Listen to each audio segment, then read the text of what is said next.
Good morning, everybody. Back at it again.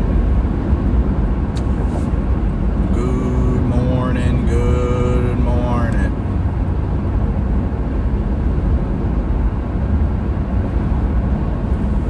Oh boy.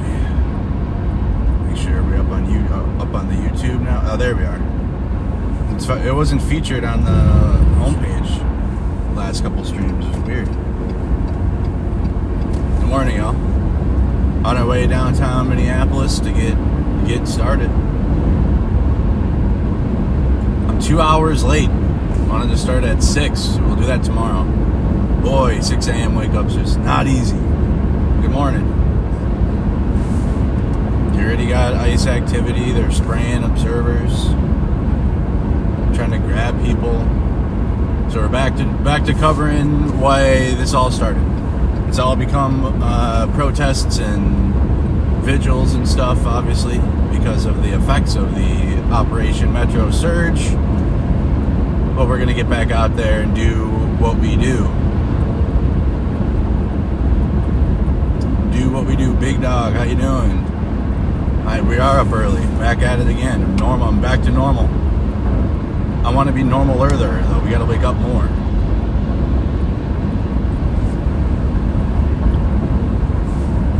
I've said we're in a sunsetting phase. The escalation that we saw with Greg Bavino, that's gone. But ICE agents still spray and can be aggressive.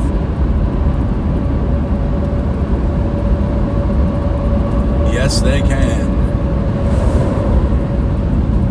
They can indeed. So we're going to get downtown Minneapolis, y'all, and then, well, actually, we're picking up Dylan Burns. We're going to have Dylan Burns in company with us today. He's going to be with me. And he's no stranger to streaming, so I don't know. All the other journalists, except for John and JT now are like, they're streamers now.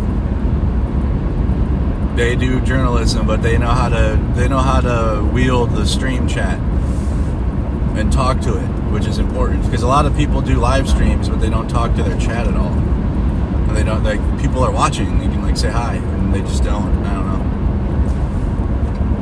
know. But Dylan will be fine. Probably have to mute less. It's always I get it though. I want to protect but like, it's tough when I have people that I don't know if they're comfortable on a stream. And, you know, I'm not saying I have the biggest stream in the world, but we definitely don't have a small stream. And so people get nervous and they don't want to, and it's just like, we're quiet in the truck because like they don't want to talk, and yeah, it is what it is.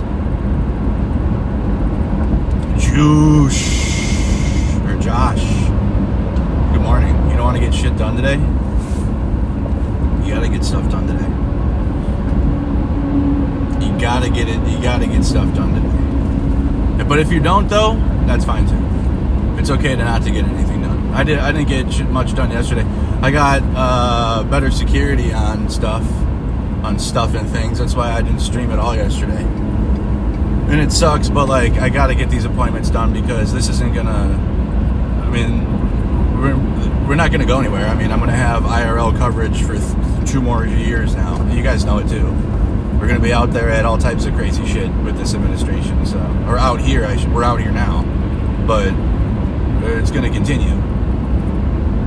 So I got to make sure I get all this shit done, so it's not like April or something, or summertime, and it's like, oh, I should do this thing that I should have done back in February or January to protect myself, and it'll probably be too late by then. Good morning, everybody. Good morning. Share the stream out. So today, again, who knows? I mean, there's already been ICE sightings and status quo and news to shares out there. They're already covering some stuff, but you know, if we don't catch anything, then you guys just get a cool driving stream around the Twin Cities. It's going to be hard not to catch something now, though. It's pretty active. But some days I'd be streaming and we don't see much. But that's why I make sure I also cover protests and other IRL stuff. So you guys are like, this guy's just driving around wasting our time. I'm really not. We've covered many moments on stream that showed how these federal agents are. Like I said, if you just started watching because of the protests and the response, we had people watching from day one. Put a 1 in the chat if you've been watching from day one. And you've seen how the federal agents act. And that was before Renée Good was murdered.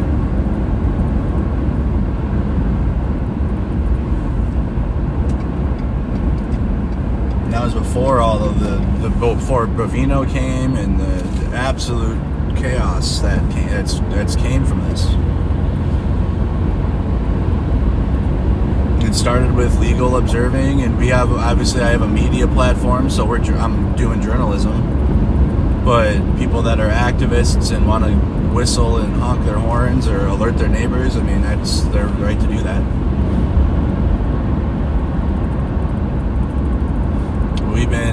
We've been filming. I've been filming and streaming this whole time. It's almost 2 months now. Wait, it is 2 months to the date now. 2 months. Because it started on December 4th. That's crazy work. 2 straight months of this coverage. Month 2. Well, this is the 3rd month is beginning now, technically. We've done 2 full months. We're starting month 3 now. Good morning. I feel like I've aged at least 10 years in the last month. January especially. December was like, we had winter holiday break and like ICE wasn't fucking with us. Like they boxed the vehicle in a couple times, but they weren't like, I didn't have the right-wing whole apparatus attack me yet until January. When Cam and Nick Sorter came and tried to do agitation propaganda and failed. They were like successful here and there in bits, but overall Cam's and Nick Sorter's mission failed miserably.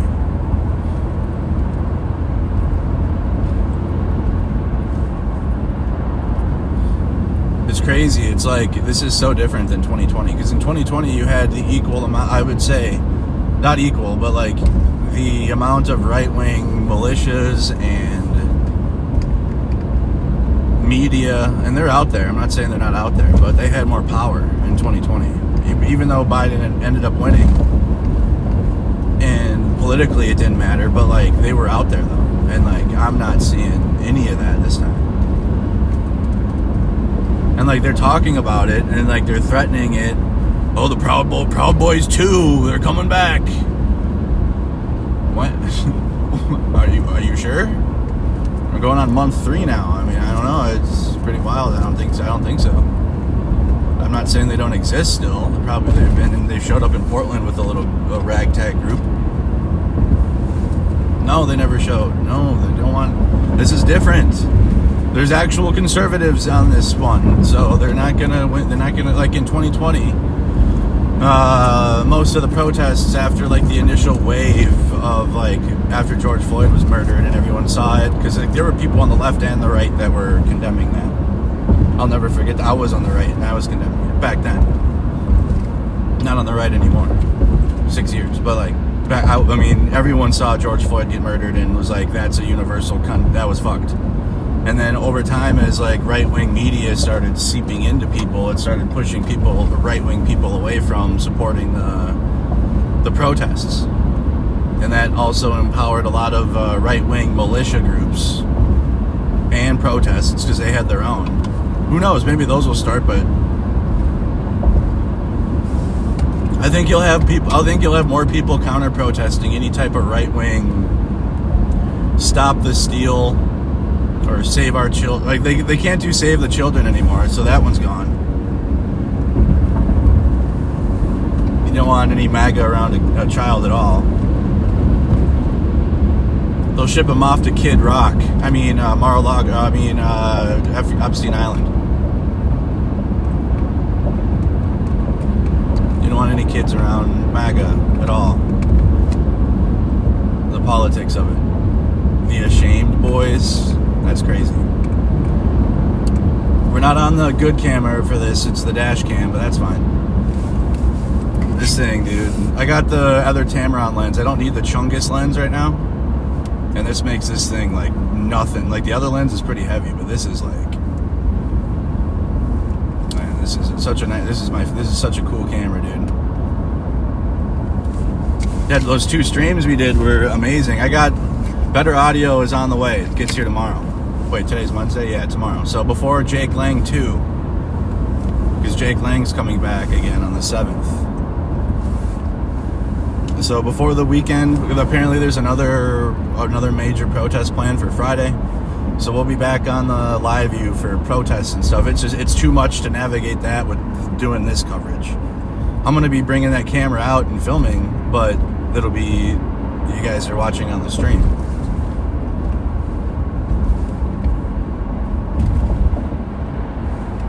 So it'll be on the phone for whatever ICE does, but I'll also be taking video.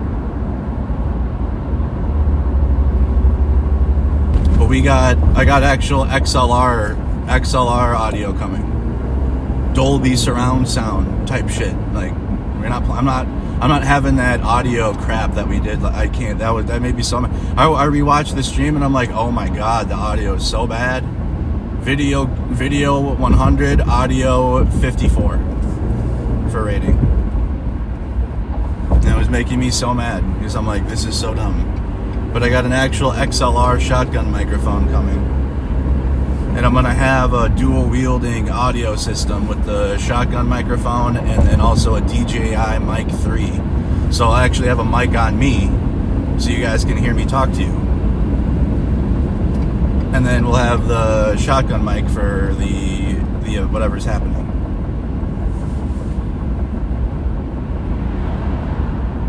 Yep, basically, you guys are going to be watching IMAX streams, basically. That's basically what that is. Yeah, I have a shotgun mic, like it's already on there, but it's not XLR. It's just regular 3.5, which works, but not as good. The XLR is like basically equivalent to this camera now for audio, which is what we need. And also I can run a real microphone to a podium for interview or for press conferences.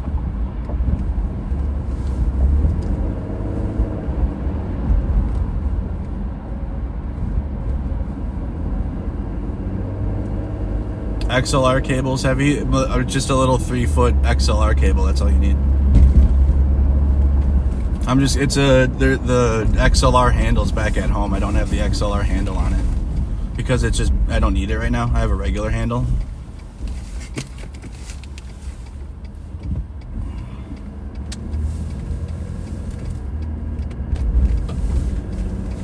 All right, now we're away from my vicinity. Let's turn it around. You seen Show It the other day? Yes. But it'll be up and running by Thursday night. We'll have the new setup ready to go.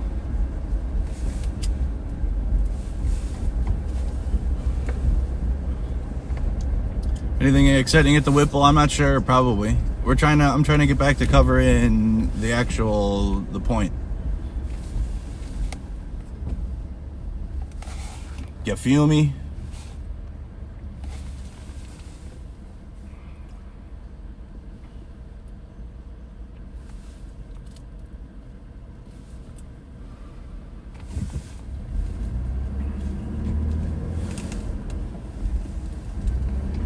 Freaking these guys.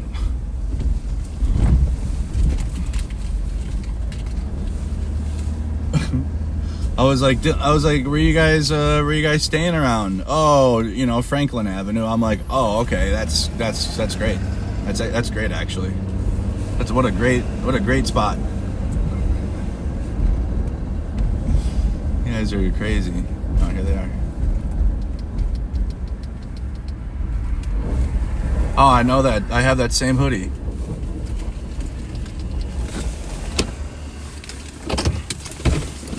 I have that hoodie too. Hey, man. I know, that's why I got it. It's like, that looks familiar. All right. And I'll tell you about how we got it later. It's this one. It's just the... Pull it. Pull. Okay. There you go. All right, you have to say... Oh, sorry. He's got got yours I'm first. not used to it. Don't keep that Open yours, and then his, and then... There we go. Then there's Dylan on the stream. Hola. Hola. Hello. Konnichiwa. Hello. So we got Dylan Burns TV with us, ready to go. Do we talk about the Zelensky? Yeah. You actually, Zelensky sent you money to come here, actually, personally. Oh, wait, so when are we going live? We're live now. Oh. We're actually already Hi. live. Is Zelensky money the new Soros money? Man, I wish. God, man, to make my life a lot easier. Yeah. Soros is my G. We got Ukraine journalists now with us.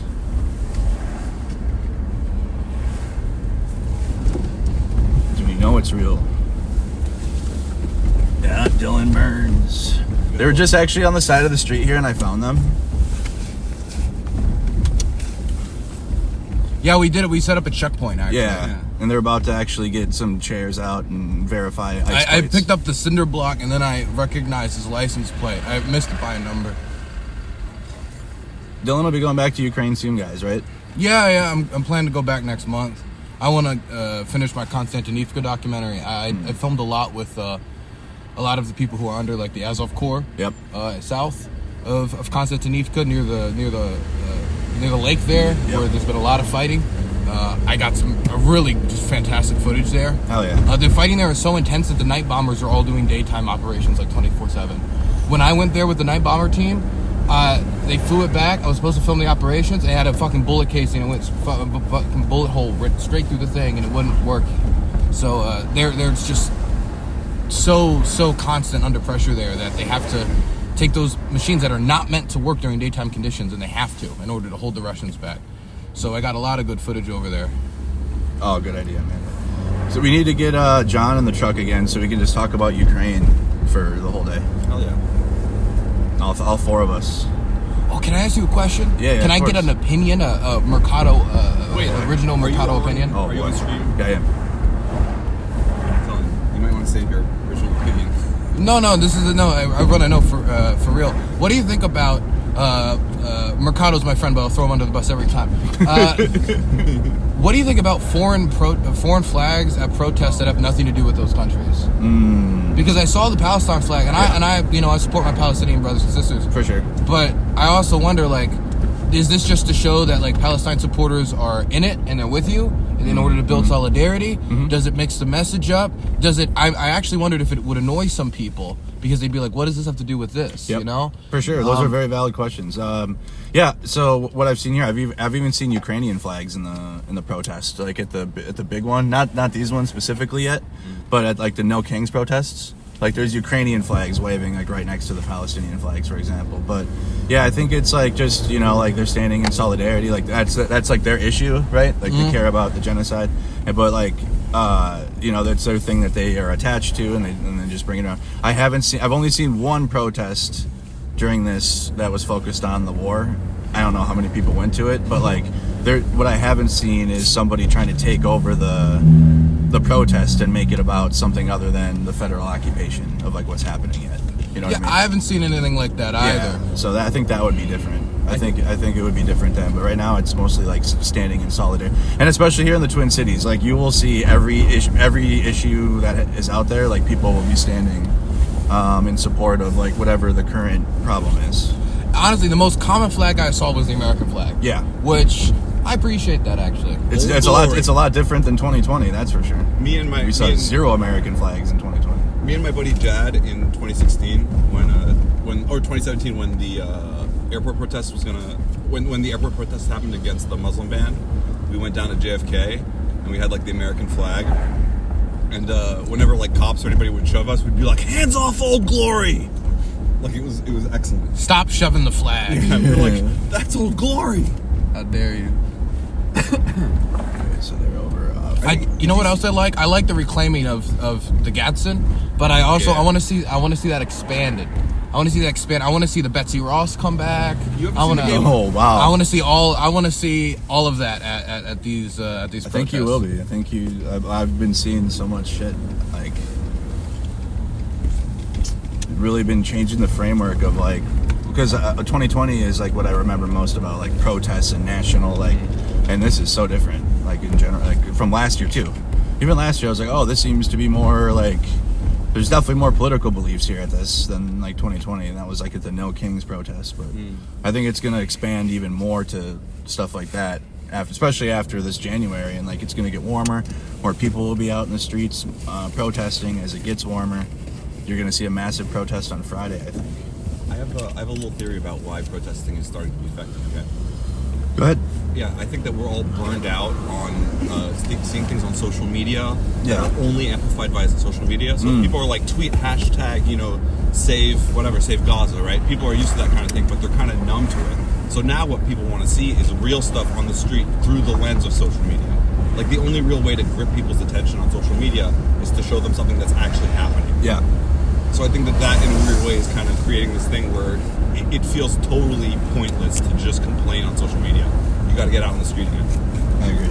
Nothing on social media, and the problem is in this modern era, you don't know what's real on social media. Not only with AI, only AI, and I've seen a lot of protest footage faked in AI. I know that's probably been a big problem for you. Yeah. Trying to like disprove that shit, but also like stuff gets boosted that isn't popular. Why am I constantly like seeing like Russophiles, like just like constantly in my feed with like messages like trying to say like, oh, maybe Putin invaded to save the kids, and it getting like 10 million, 20 million, 30 million views. What is this promoted by normal American working people who are like, I always love Putin? No, the polling doesn't show that. It's bots. It's bots and state actors. But at events and protests like this, that's a lot harder to fake. Popularity doesn't drive engagement. Exactly. It's controversy and hostility that drives engagement. So, Kanye, Kanye West. Quick. Say again? We gotta listen for honking. Like if we hear honking, we're ISIS. So ISIS. Anyways, but yeah, your point about IRL protests and how it's effective.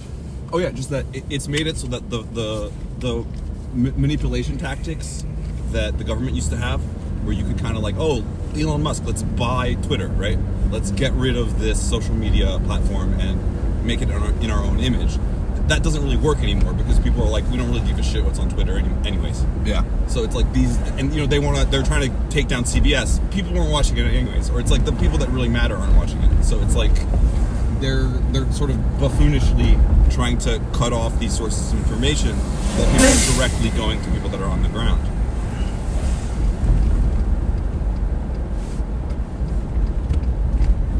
And at the same time, you see organizations like WAPO. Wow. Ice out of Minnesota for good. Ooh, that's a good shot there, Dylan. It is. Let me get that on my actual good camera. Oh, nice game. Come on. Come on, auto ISO, thank you. Auto shutter. Auto ISO and auto shutter is just amazing. I can't even...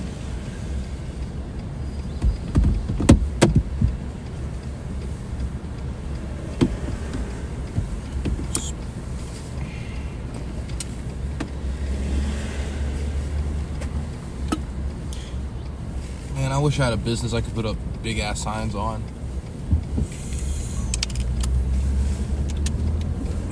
But I'm too petty, man. I'd end up like putting my neighbor's face, like take out your trash or something, like clean up your yard.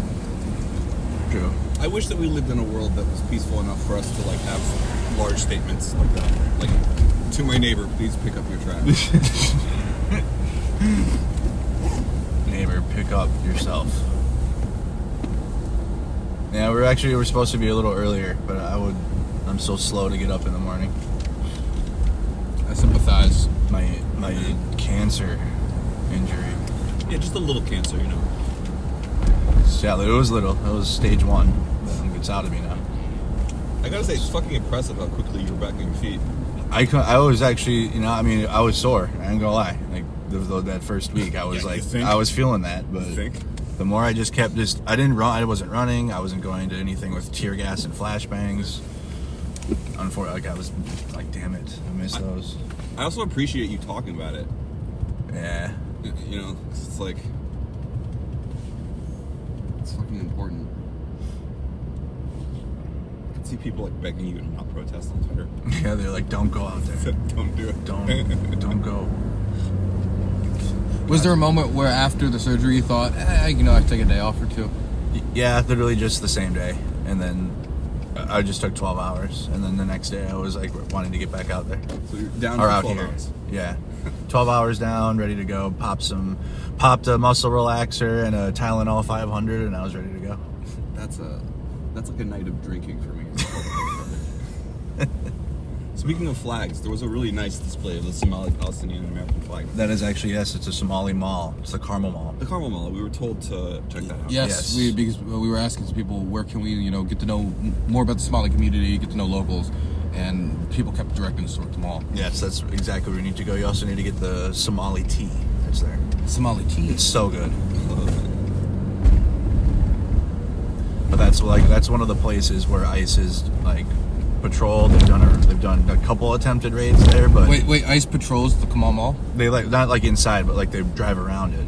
They have Are they not allowed inside? No. Private property? private property, and they have their own security as well. I've gone to a few Somali restaurants in the neighborhood, and I see there's like signs on like ICE not allowed Yep. and stuff like that. Do they have to place those signs, or are I they mean, just it's- being extra precautious after ICE has gone into some auto part shops and other locations? Yeah, I think it's because the city has allowed private businesses to be able to put out their own guidance if they want ICE in their parking lot or not, because they said that ICE can't use any public parking lots in the city, according to the city ordinance. But also private residences and private businesses also can restrict ICE from using their space or entering their space without a warrant. And they could be like, no, we don't accept feds here. Merc, this is a question. What did you think of ICE before, this administration, the change in policy? Did you believe what you believed about them now, or has this opened your eyes to them in any way? Or So going back to like 2020, I covered anti-ICE protests, especially in Portland. Like they've been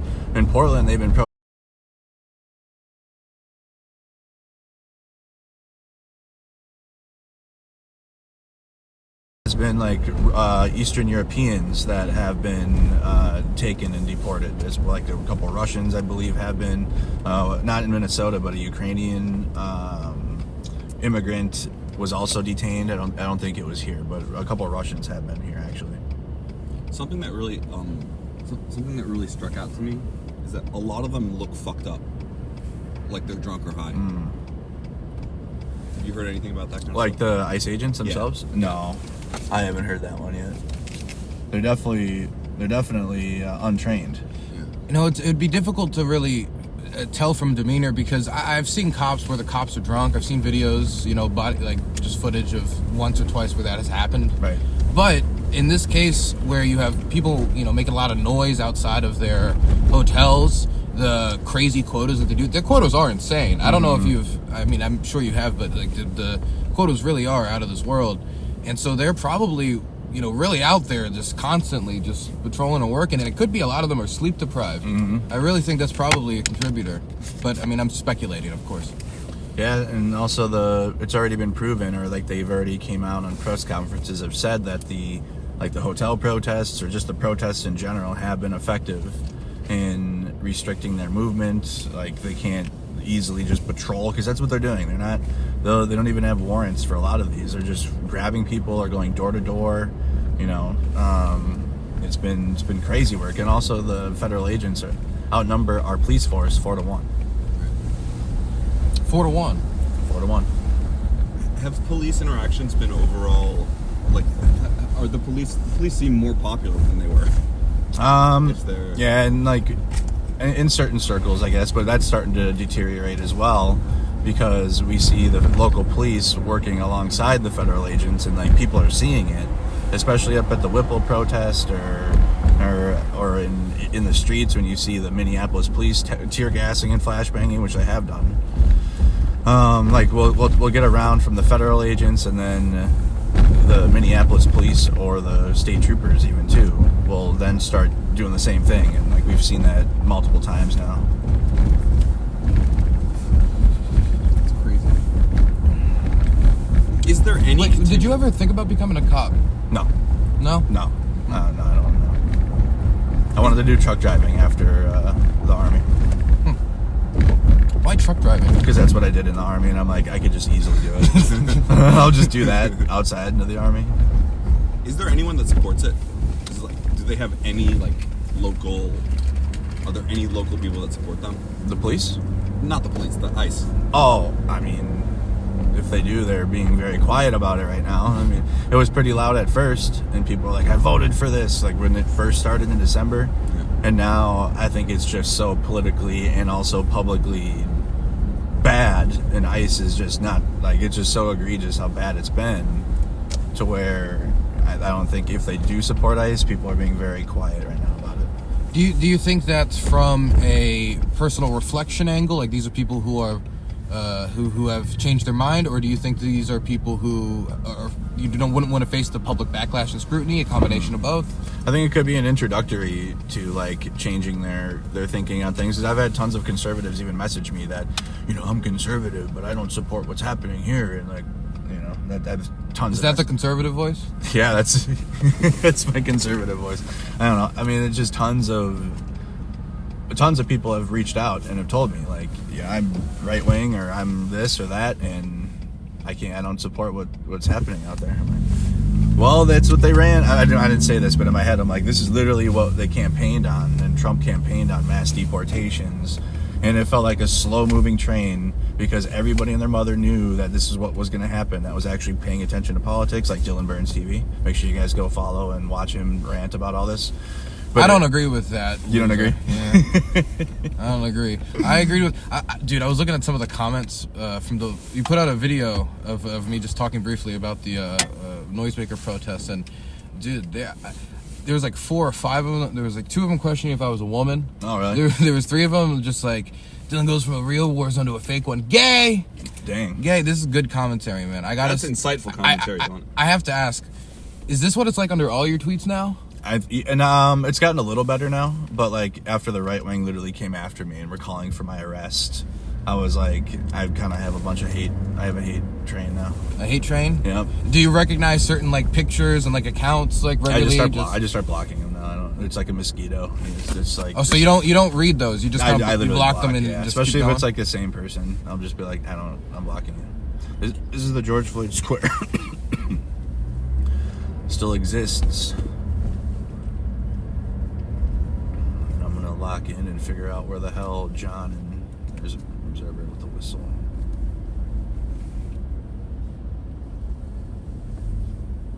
Oh, we should get these back up too. Sorry.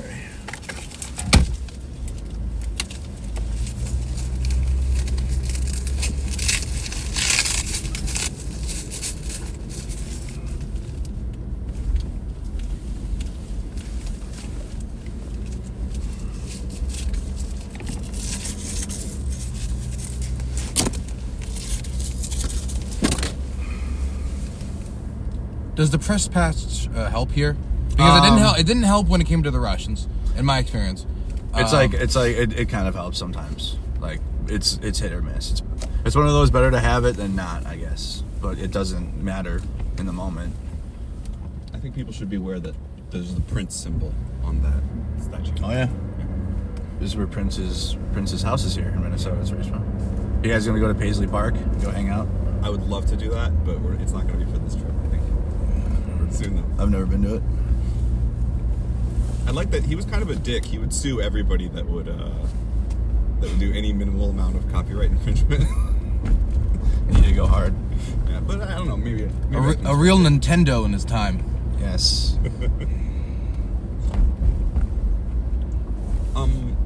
Do you want to tell us a little bit about the stalking?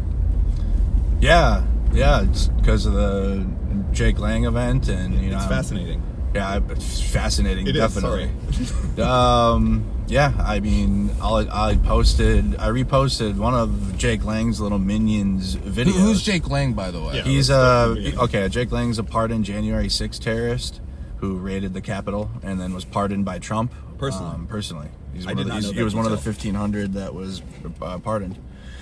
And he took he was not like just a observer at the January 6th. He had a shield and he stole one of the Capitol Police's shield, and he had a baseball bat and was literally beating the Capitol Police with it to try to push into the Capitol. So like that's what he was doing. So he's a pardoned January 6th terrorist, and he's now doing this like humiliation ritual and going to multiple cities and doing Muslim hate and like trying to burn Qurans and slap it with bacon, or like just be obnoxious, and then try to film people reacting to that, and then he becomes a crisis actor, Right. and then he starts getting grifting money for that. And it didn't work here because he got absolutely just kicked out of the whole city. Like, it was the craziest thing I've ever seen. And you filmed some very iconic footage, I guess, of him being escorted out of the crowd by a black man. I mean, many people did. I got lucky, I guess, with the viewers. But I mean, yeah, I was with all the other journalists out there, and it was like watching an old medieval tomato throwing at a clown or whatever. By the way, Patrick, he wasn't just escorted out by a black man. He was escorted out by the Son of God. True. Yes. Hey, the Son of God has always been there for me, so I can't. Yeah, he was escorted out by a black man and then driven away by a trans woman. So, God, the Son of God was there for sure. is it possible that it's all just ironic? It's Because if it was, it would really rule. It could be, but like, yeah. So his whole thing is this crusade of humiliation rituals from city to city, and he's coming back, I guess, on the 7th to do another one. So how does this relate to what Patrick was talking about? This thing that you've referred to as stalking? Yeah. So one of his little minions, Jaden Scott, I guess, figured out where I live. And then because I reposted his video saying that, hey, they're coming back, and I added it, I literally just uploaded his video. I called them the Temu Punishers, Call of Duty HVAC warfare veteran, I was playful, it wasn't anything like I didn't even call them terrorists. I was like, I did, and I was putting quotes too. And then I uploaded his video and had Sabrina Carpenter playing in the background because I thought that added a little flavor to the video because the video was ridiculous. So I guess he didn't like that, and then he pulled up to where I live, and like right outside my door, which Maybe is he's a crazy. big Swiftie. And he recorded that and showed that Yeah, online? and he recorded it and put it out on the internet for all to see.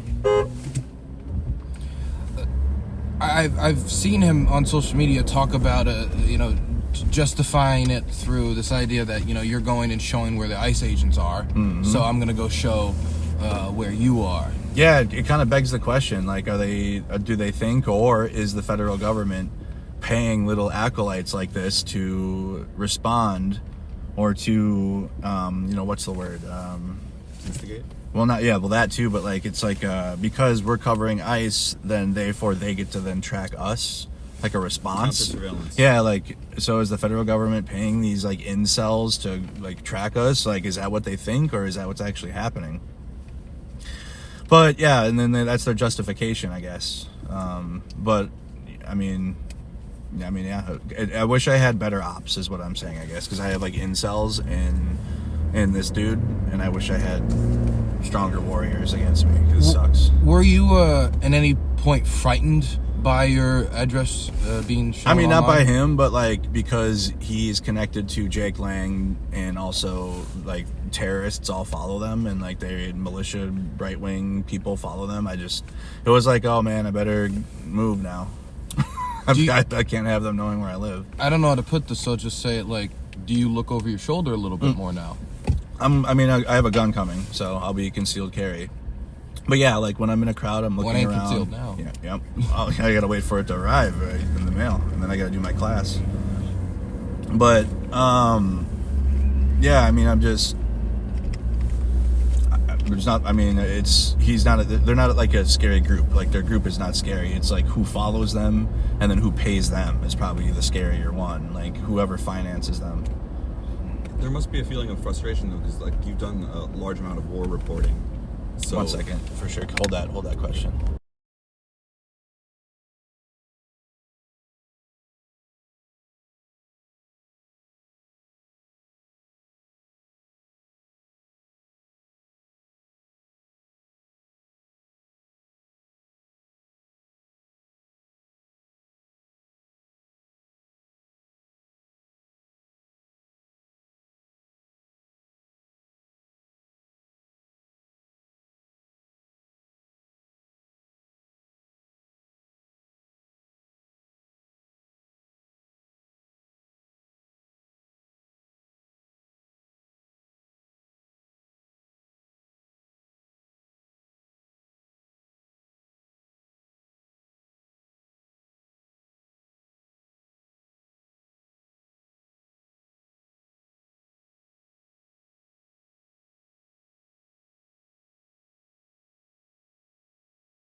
All right, chat.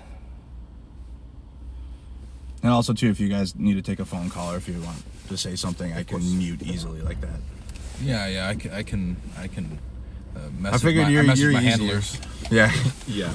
I told Chad, I'm like, Dylan's a streamer, so he knows how to navigate people watching him. Other journalists, they've been like uncomfortable a little bit with it because they're not streamers. Uncomfortable with everything people, being live. Well, yeah, live, and then just people watching and listening. Man, I'm so used to it. I know. I know, me same.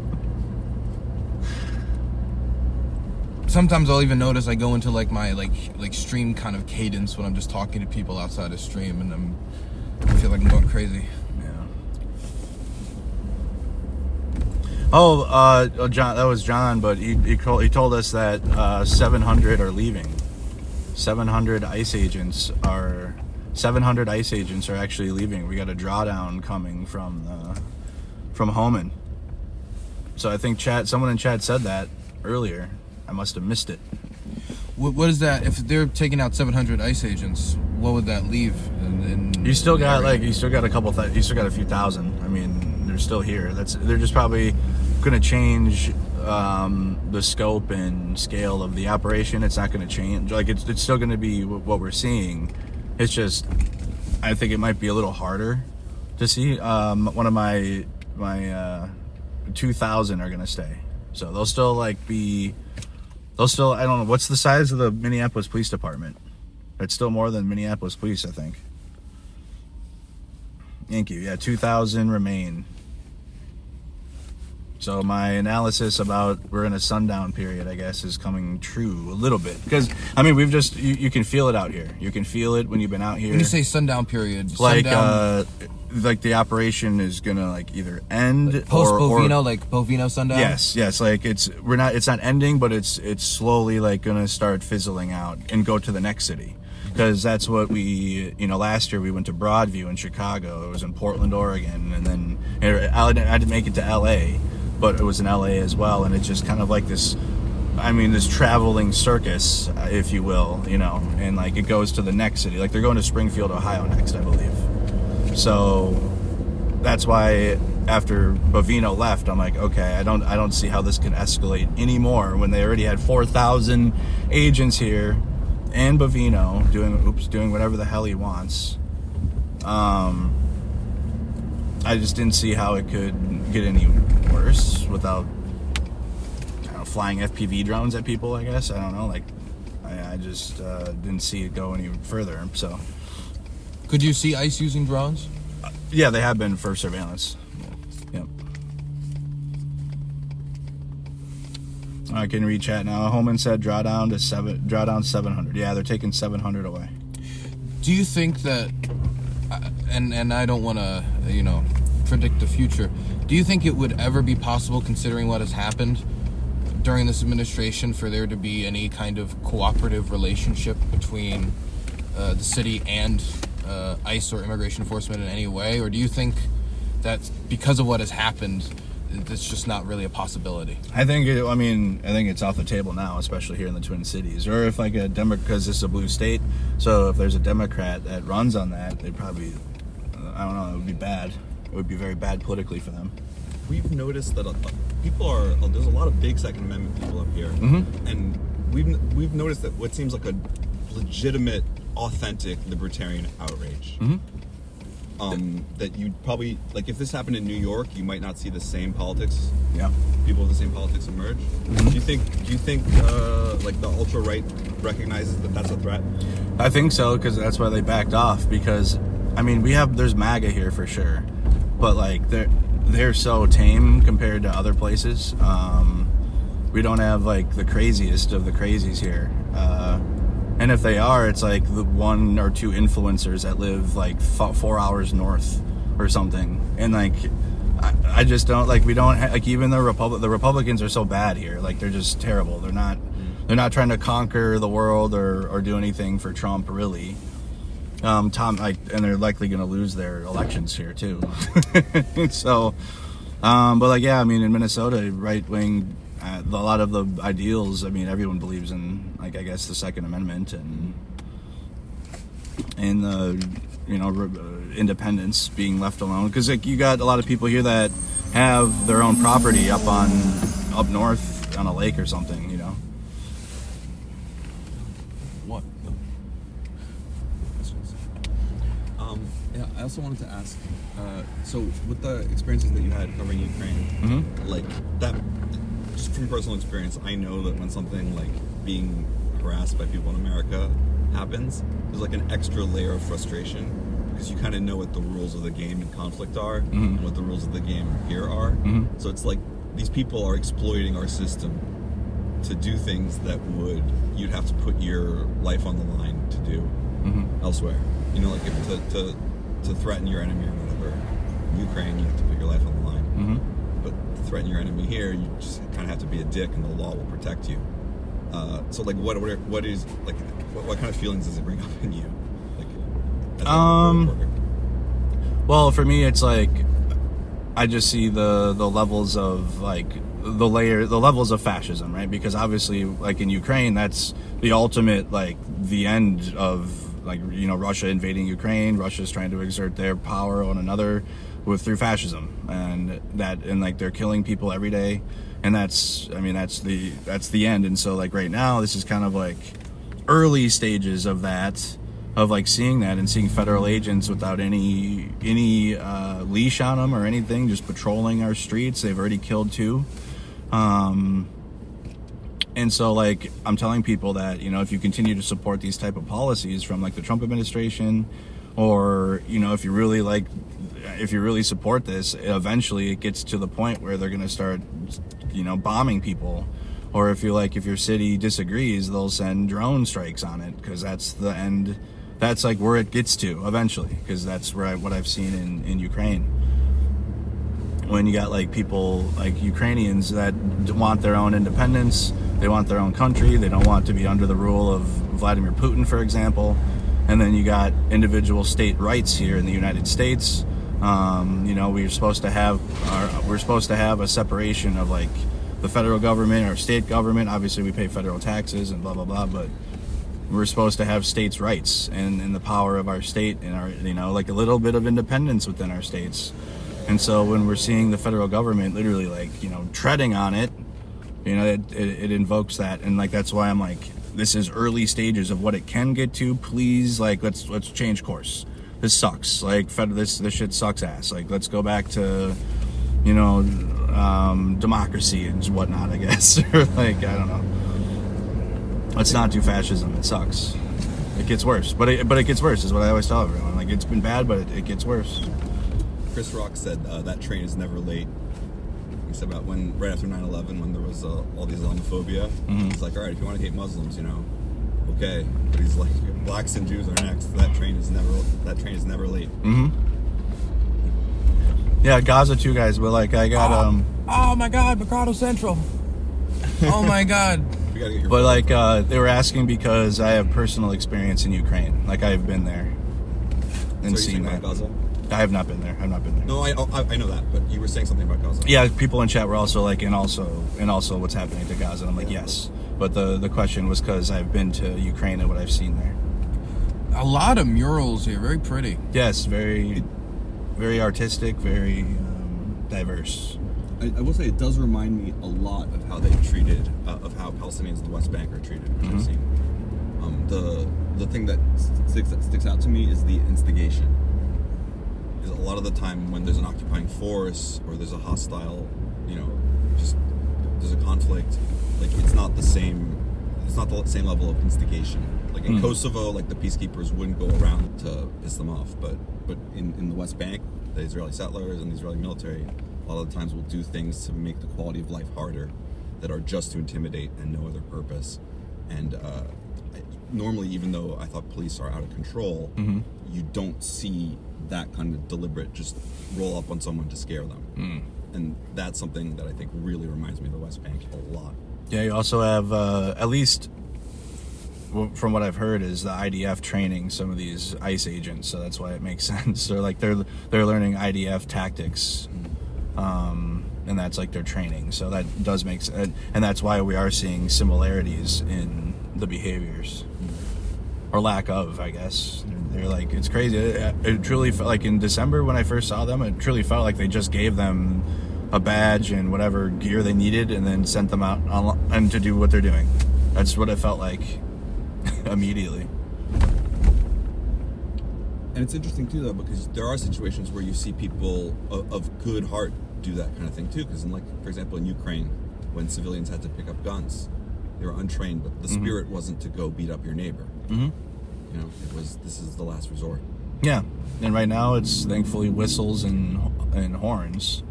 But yeah, it's the same, I guess, energy. It's just early stages compared to like the end of, or like I feel like the ultimate like fighting fascism, which is like what Ukrainians are doing to fight the Russians right now.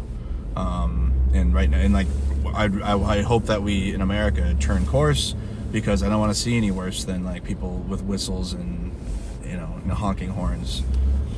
I know this is a charged political question, but boy. Is this an occupied city? You got, it's like it's felt like that. It certainly has, like, the feeling of it. I mean, you can always leave. Like, I think like an actual like occupied city, like they'd be sealing off exits and they would have the military there, like for real. But like with the police force size and like the federal agents compared to our local police, it's like felt that way, especially when Bavino was here. That shit sucked. What did you think of Bavino's rhetoric? There was some body cam footage that came out when he was personally... Yeah, he really was all about it. I mean, he would wear the Hugo Boss looking green Border Patrol trench coat out there. He really was like, he really owned that role that he was given and really was playing into the like LARPing of like being a Nazi, I think. And many people saw the same thing. Do you think that's unfair to use that terminology towards him? No, I think that's accurate, because like he specifically was like portraying himself that way, and also like was definitely like feeding into that. He seems to be the only person so far that has been removed from their position due to what has happened here.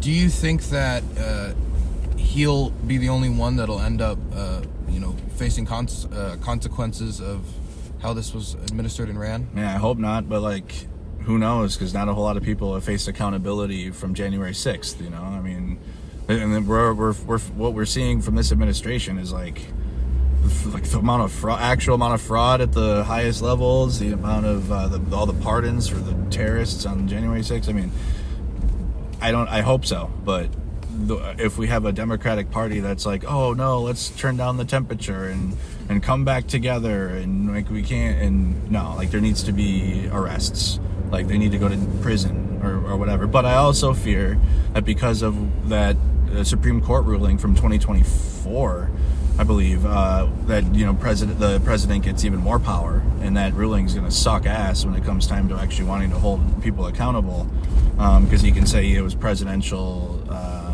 Whatever that the protection. Immunity? Yeah. That Supreme Court ruling, it was massive, and we're not feeling that yet, but we will. So I hope so, and hopium for sure, but we haven't seen it. We haven't seen much accountability yet. But was just kind of wrestled back because it was bad for publicity. Like a lot of MAGA is off of vibes and what's popular in the moment, and the fact that Bavino was really playing into, I'm a Nazi and I'm doing Nazi shit, and I'm also wearing Nazi-like clothing. That was like, whoa, you got to reel him back. When you say there should be arrests, who were you viewing in that lens? Yeah, like Kristi Noem. I'm on ICE, like specific ICE agents for sure, like Jonathan Ross, the two involved in Alex Pretti's murder, managers of ICE that are, Tom Homan, because, he took a $50,000 bribe, and he's also kind of this, like, underboss of ICE right now. Anyone involved in the ICE operation, anyone involved in, the signal, there's so many things, like, go back to the signal chat leaks from last year at the start of the year with Pete Hegseth and like leaking information out. Tulsi Gabbard being at the Fulton County, like, well, why the fuck was she there, right? And they got photos of her there just recently. There's just the crypto coin that Trump is running. Like, why is that legal? I don't know. Like, fuck it, I guess. But these are things that need to be, like, investigated. And the people that are committing fraud or crimes, the Epstein file release is, like, absolutely destroying them right now. So anyone involved in that, I mean, there's so many different things. And people just need to start going to jail. People being MAGA. And, like, the powers of government that are fueling it. Did you know that Bavino made a bunch of anti-Semitic remarks or like suspicious remarks? No, I haven't heard that. Is that like apparently there was an associate that was on Sabbath because he was Jewish, and apparently Bavino was like the observations in the article was that the guy's clearly an anti-Semite, like specifically. Damn. No, I missed. Do we know what he said after he? I forget exactly. There's a New York Times article about it. It sounds credible. Okay, I have to go check out what he said. I gotta look that up. Yeah, I have not seen that. I saw something about a colleague saying something, but I didn't read it, so I didn't. I don't know. I mean, it's hardly surprising.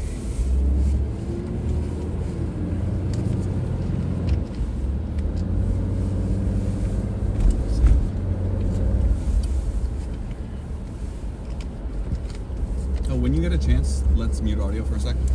Okay.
And that's how we'll take out the Russian stock exchange.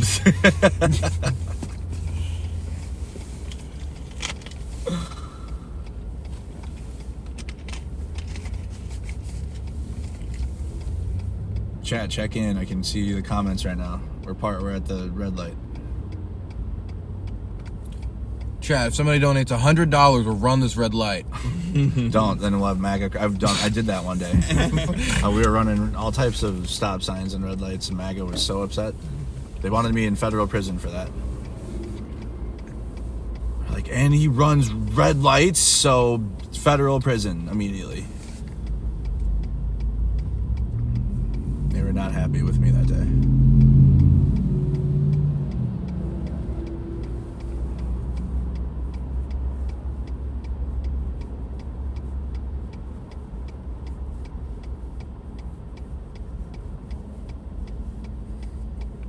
I never knew they were for traffic. I thought they were for decoration. Yeah.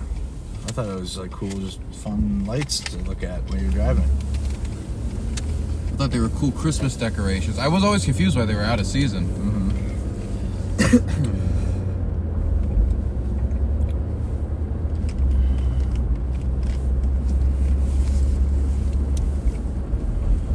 Oh, this is an interesting question. It must be different that this is like your backyard, right? Yeah. How is it different? Well, I mean, it's where I live. It's my home. But it's like, because I covered the 2020 BLM protests after George Floyd was murdered, this isn't like I'm now used to like national, worldwide attention on the Twin Cities. So it's kind of a weird dichotomy there. But yeah, I mean, there's other things happening elsewhere as well. But because this is happening in my home state, I'm like, I got to cover here. And I've also been able to help other journalists like see what's happening and show them around as well. Do you think you being from here has allowed you to do a better job than if you were to say go to Baltimore tomorrow or somewhere else? Yeah, because I know the area. I'm better connected to other like local journalists and activist groups. I'm able to figure out where things are faster. Whereas, when we travel to other cities, it's like extra layers. Like we got to study maps. We got to look at the whole layout. We got to figure out best places to stay that's going to be close to the ice facility or whatever, It's like a lot more. Whereas here, like I just go home at the end of the night. I don't have to go back to a hotel or a B&B. Here's a question to make you lose a few friends. Oh, boy.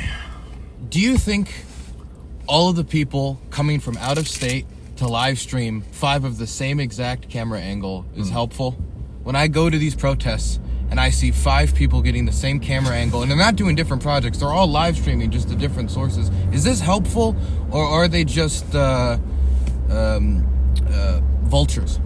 It depends on the individual person. Like I'm not gonna make a blanket say because there's some really great like out of state people here, but I don't know any good out of state people here. Yeah, no, they're all especially this Dylan Burns. That's you guys hear about that guy? Don't even bring him up. Don't say his name in this car.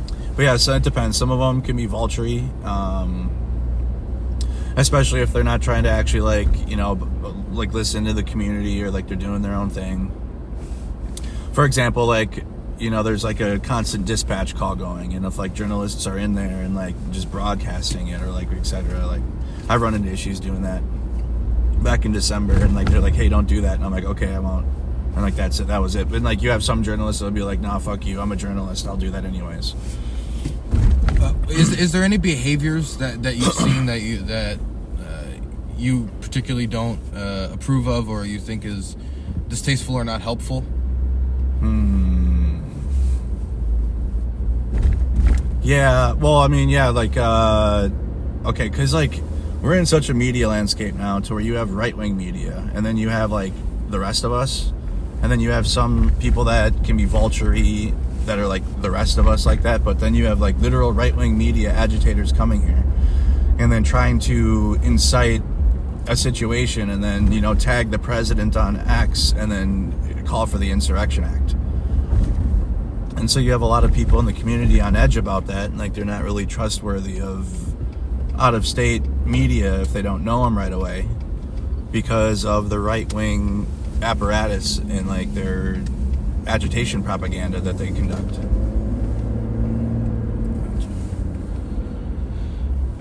But yeah, like mostly like, I mean, if they're well known, like Status Coup News or like, AP Reuters they're fine. But like if you're a right-wing media source though, they're not going to want you around, which makes sense.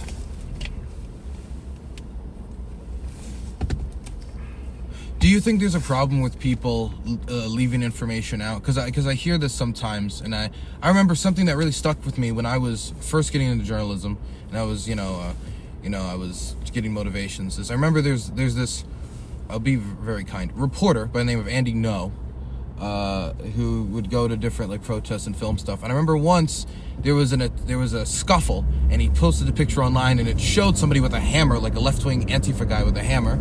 And it's not like I've never seen an Antifa guy be violent before that happens. Right. But the idea was that he was about to strike this guy with a hammer. Yep. But a few moments before, which he did not show, there was a scuffle where the guy that was coming to him, classic, actually to fight him, was the original guy with the hammer. The Antifa guy, the protester, he struggled with him, got the hammer, and then held it back. Mm-hmm. So that clip that he showed was able to show a perspective that aligned with his ideological viewpoint. Is that a real issue at protests like this, where people will like maybe see like Trump hat snatching and they won't report on that, or they'll see like somebody getting like overzealous, like when checking other people at a protest, and they'll say, there's no need for me to do that, that's not my responsibility, that's not important to my story? Yeah, so like for the checking part, is that like for someone like me checking them, or what's the checking part? No, like let's say somebody, for example, there's these checkpoints that have been set up, right? And this, I remember before there was also like, I don't want to say this is the exact same, but there's Chaz and Chop, and sometimes people take it upon themselves to be an activist and assert themselves over other people in a way like they take authority into their own hands, and some people will view it as defending the community. But if you start identifying people who are not ICE agents because you don't have those resources, right, and instances like that have occurred. Do you think it's your responsibility to report on all of that? Do you see people reporting on some things and not the other things, depending on their view? My point isn't about any of these individual instances. My point more is about so many of these people who are going out here and reporting are politically motivated. Yeah. And so that means they're only going to show what politically benefits them. Like, people make this accusation towards Nick Shirley, for example. Mm-hmm. People have made this accusation towards left-wing journalists as well. Mm-hmm. Is that a real problem? It can be, especially if it seems like they're on a mission to do the thing. Like Nick Shirley's reporting uncovered zero new fraud. It still hasn't. It went viral, but not a single dollar of new fraud has been uncovered due to his reporting. And he just took all of already the local media reporting from here, because we did have a major fraud issue.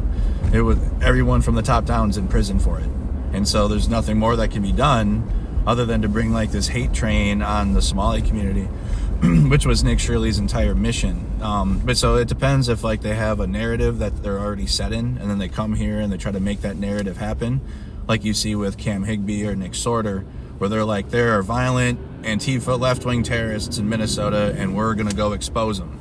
And like that's their mission to do, and so they have to drive their vehicle up close to the protest and antagonize them the whole time and try to get a reaction out of them, so then they can start filming that moment, and they could be like, look at violent left-wing Antifa terrorists, look at how mean they are to us, and like because they've been provoking them all day, and their whole social media presence is Minnesota is this Somali fraud haven, send the military, and like they're posting that all day, and they have millions of followers. And the government, like Kash Patel, are following them and like talking to them and everything, and that's the FBI director.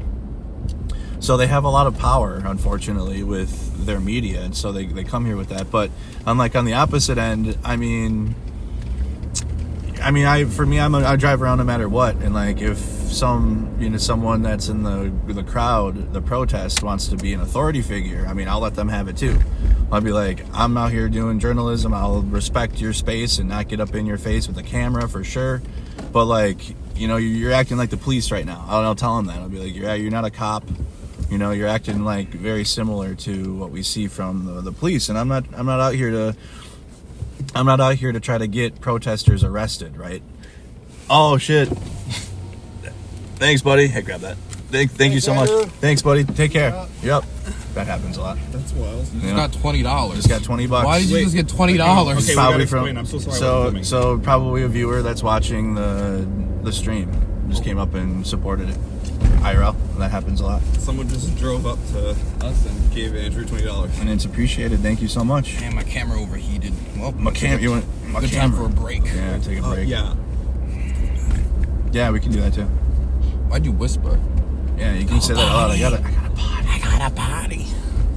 Yeah, we got an IRL dono. That was fucking badass. That is cool. IRL donos are awesome. You know what?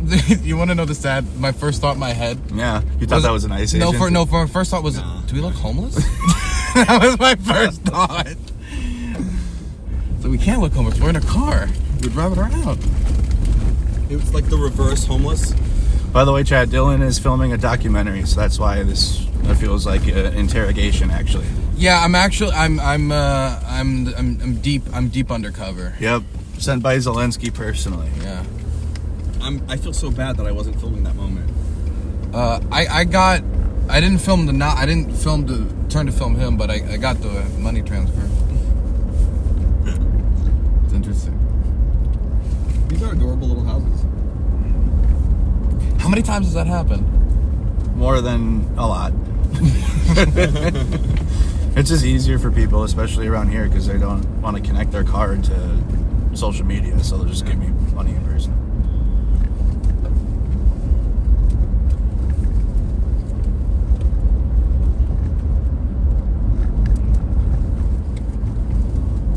And chat's like, oh, that makes sense. They were wondering why there was so many questions. Yeah, they're filming a documentary. Yeah, Merc has wiggled his way into my camera frame. I figured out how I could include this, and I think it could be good. I have an interesting. I don't know if he's going to actually go through with it. I have an interesting interview hooked up to, I think, complete this picture. I don't know if you would want to talk about. I don't know if I want to talk about it too much publicly until it happens, because I don't know if he's really going to do it. But yeah, you should wait till it happens. And yeah. I have a sneaking suspicion though that I'm gonna get ghosted, but I'm hoping not. I mean, they're 5th generation warfare. They should be talking to you. Well, yeah. I also I see like videos of them at like the bar. Yeah. And I'm thinking like, well. Certainly, if they're just going to the random bar, they can sit down for the interview. Plus, I love doing sit-down in-person interviews. Yeah. There's like I don't want to do any Zoom calls. I like looking people in the face and just being direct with those types of questions. It's very nice. People in chat are saying they're gonna have to watch your stuff. They're subbing. Oh, I thank you. Also sub to Offbeat Research. Offbeat Research. Yeah. And Turning Point Magazine, not Turning Point USA. Yeah, Turning Point Magazine. TPM, not TPUS. And the Al Nusra magazine, which I no. Don't. I had to put that in quick. Yeah, no. Don't subscribe to Dabiq. Don't subscribe to Dabiq. You said after what happened in Portland, you think ICE will change? I don't think any. They probably won't go rolling in so deep now because it's so publicly, bad for MAGA. Like they're not winning the argument right now.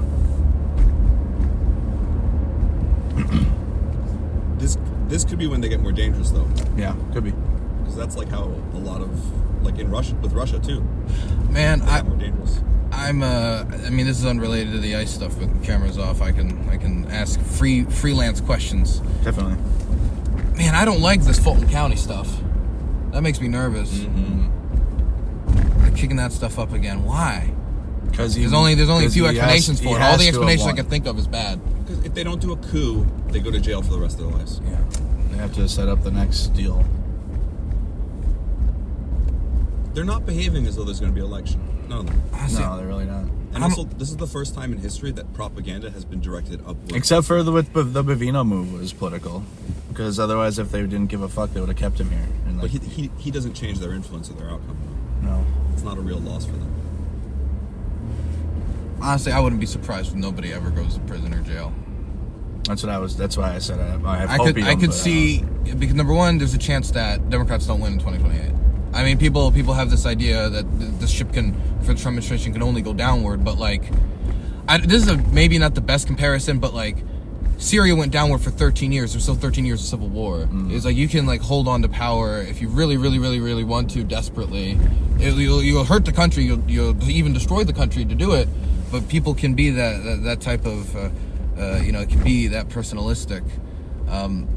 I am a little worried though that even if a Democrat wins, that the first thought will not be how do we do that, like make it so this can't happen again. Yeah. It'll be how do we like pass the olive branch and move on and return to normalcy, repeat of Biden. Yeah. And I think it's one thing like there's no need for a witch hunt, but you have to add checks and balances. Come on. Hey, what's your name? Brett. Brett. Thank you again so much, buddy. All right, thank you, Andrew. Of course. Shout out to Brett. He's fine. He figures you're filming.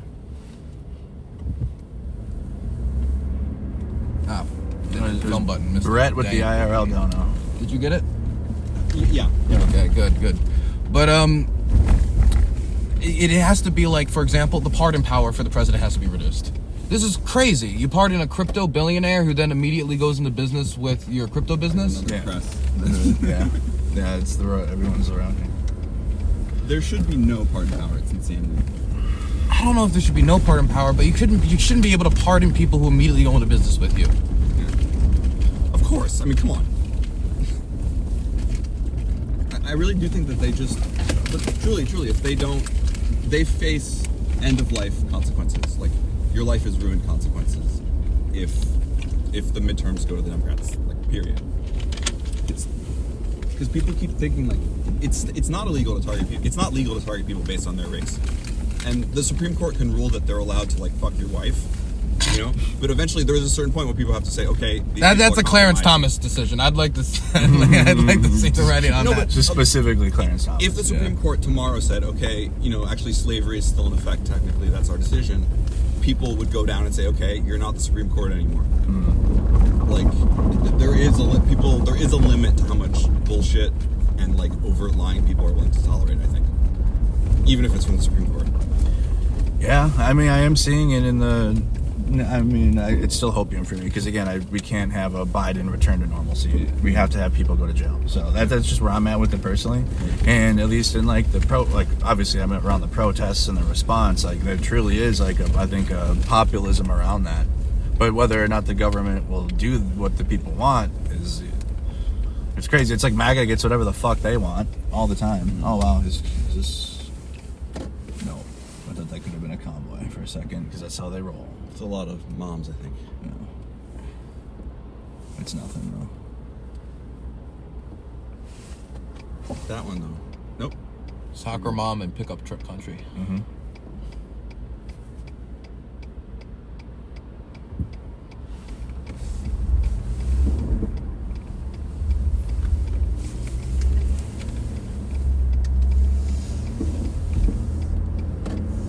And also, like theft is illegal. Is it? Yeah, I've been doing it wrong then. You have to make in order to justify their policy right now, they have to make the argument that it's good for like the president to just steal people from people. It's like reverse Robin Hood. People here put warming jackets on their dogs. I love that.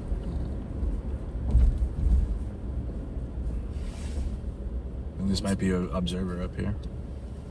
It does look like an observer. I'm starting to wear those vests. Says peaceful observer, don't shoot. I think you might have seen a couple of them at the. Yeah, I saw it said don't shoot on them, which is dark, but yeah, it's been some dark times.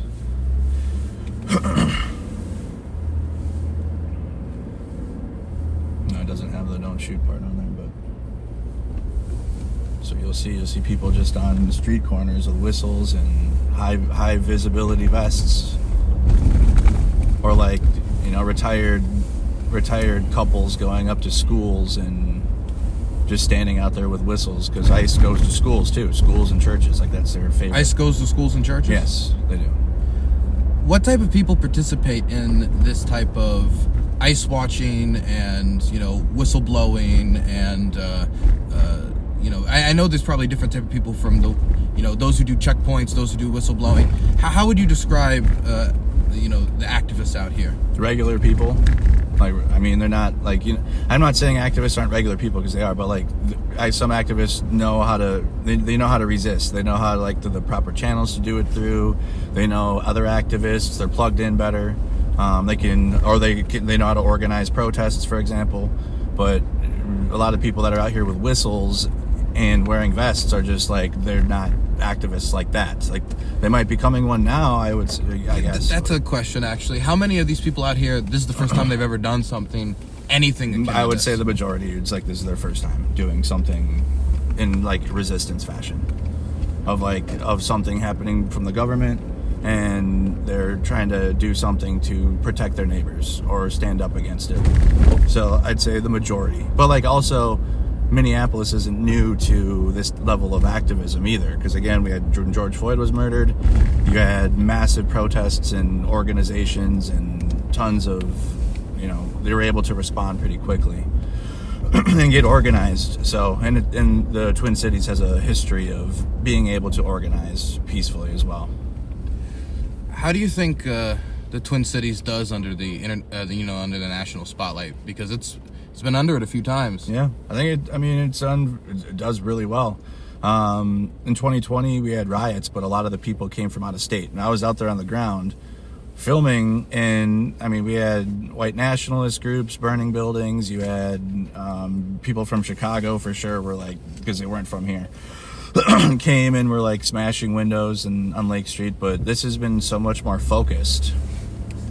This has been such more of a focused response, and like, there's not like lawlessness and chaos as the response to the government. It's been very focused. It's been people of all types of political backgrounds, people that are out there for the first time.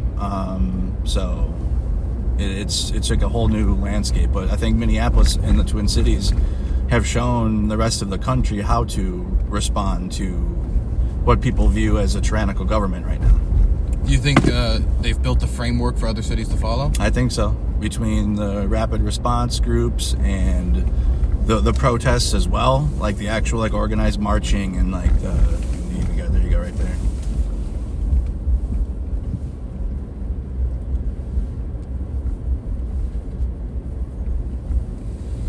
So you see that shot? I just want you to know he saw a rainbow flag and he pointed. Hey, Dylan, one of yours. Look, look.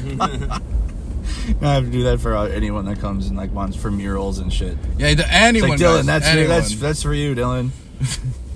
No, so yeah, they've definitely shown a framework for the rest of the city, for the rest of the country on how to protest and how to organize against what people view as a federal occupation. And the numbers, I feel, validate that with the amount of federal agents to our local police force. I mean, that's just how people are able to surmise that.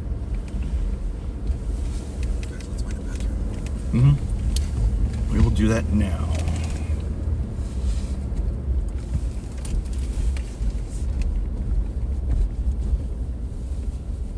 You guys came here when it's going to be a lot warmer now. Thank God. I mean, it's still only 20 degrees, but it was literally like negative 20 a week and a half ago. I would have been mentally totally unprepared for this if New York didn't have such bad wind. Because there's days where the wind is just blasting you so bad that it like kind of like, this isn't horrible, but like it's pretty intense. Isn't Cenk Lang supposed to come back? Yeah, on the like 7th. And do another march? Yeah, on the 7th. Saturday? I believe so. It's not big enough. Oh, yeah.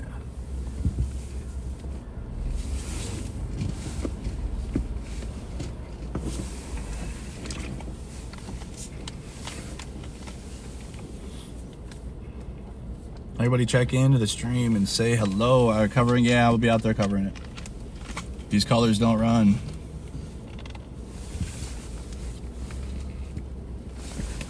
I'm gonna turn the camera back. They want to see you. You guys, there they are. Offbeat Research, Dylan Burns, TV. Do you have any personal platforms? Oh yeah, just Twitter. Pat Hillsman on There you Twitter. go. Patrick Hillsman on Twitter. Patrick Hillsman on Twitter. Turning Point Magazine, not Turning Point USA. Turning Point Magazine, and Offbeat Research, obviously. Aaron Mate endorses everything he does. I just want to put that on the record. biggest fan. He's his biggest fan. There he is. Everyone's saying that. Yeah, there he is.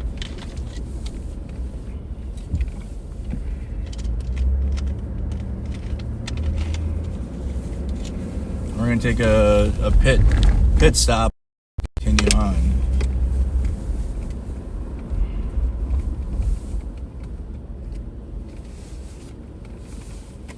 No, not Adam Mockler. Aaron Mate. Aaron Mate.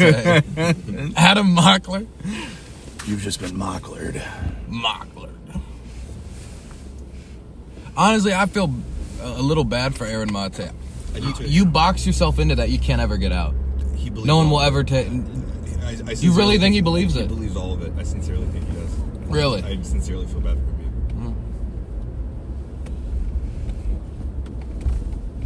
But it must be a hard place to be in because you stake your entire life on like, no, the gas chambers were fake. And then it's like, well, no. And then Seymour Hersh comes out and says, "Oops, Oops. yeah, I didn't mean to."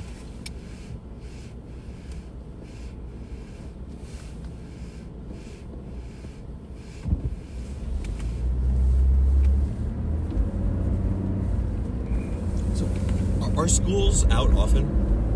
No. I mean, they're out because of the some schools are closing because of the federal raids. Is that currently what the situation is? I have to check and see if there's any current. Maybe like a couple weeks ago, yes, there was. Between the extreme cold and federal agents grabbing kids. That's so fucking crazy. Yep. I saw there were some people like posted up out schools and Yep. such outside of it. When looking we're out. going down to Richfield, you might see some of that because ICE has been heavy in the city we're going to. It's federal kidnapping. Yeah. Like moving it across state lines. We've seen it so many times. I mean, it's not hyperbolic. I mean, we'll be driving and then we see ICE vehicles stop and then they get out and then we get out and then we watch them grab someone and then put them in the back and then they take them to Whipple Building. I think that's I literally do think that the crucial thing is going to be to prosecute people literally for federal kidnapping afterwards, like maximum extent. People need to go to jail for sure after this. And if there's any Democrats that are like, we need to restore, or like, no, like they're gonna be so fucked. Where's Ulysses S. Grant when you need him? Oh my God, the greatest. General Sherman.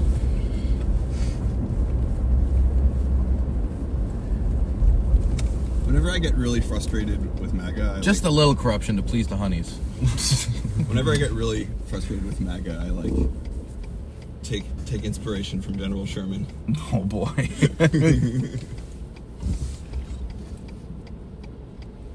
The best quote about World War II is that the most immoral thing that the Allies could have done is lose. And I wonder if Sherman is more, divisive now than he was before, because World War II, the Sherman tank. I mean, like, we're naming, or kind of iconic.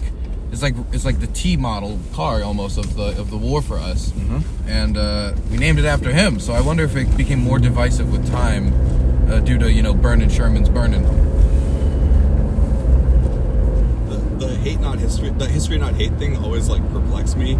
'Cause it's like I'm a French guy and I always joke about how if it was Napoleon's like grave and like someone desecrated it, like I wouldn't give two fucks about that. Like he was wrong, like get over it. Have you been to his tomb? I have. It's very tacky. What? Yeah. I thought it was very pretty. I liked it actually. It's like Maybe a I'm crazy. Big old pink like sword.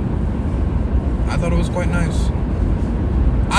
People talk about being disappointed by Paris. I had no expectations going to Paris, and so I had a fine time because I knew things would be overpriced, and I had no expectations. Did you land at Charles de Gaulle Airport?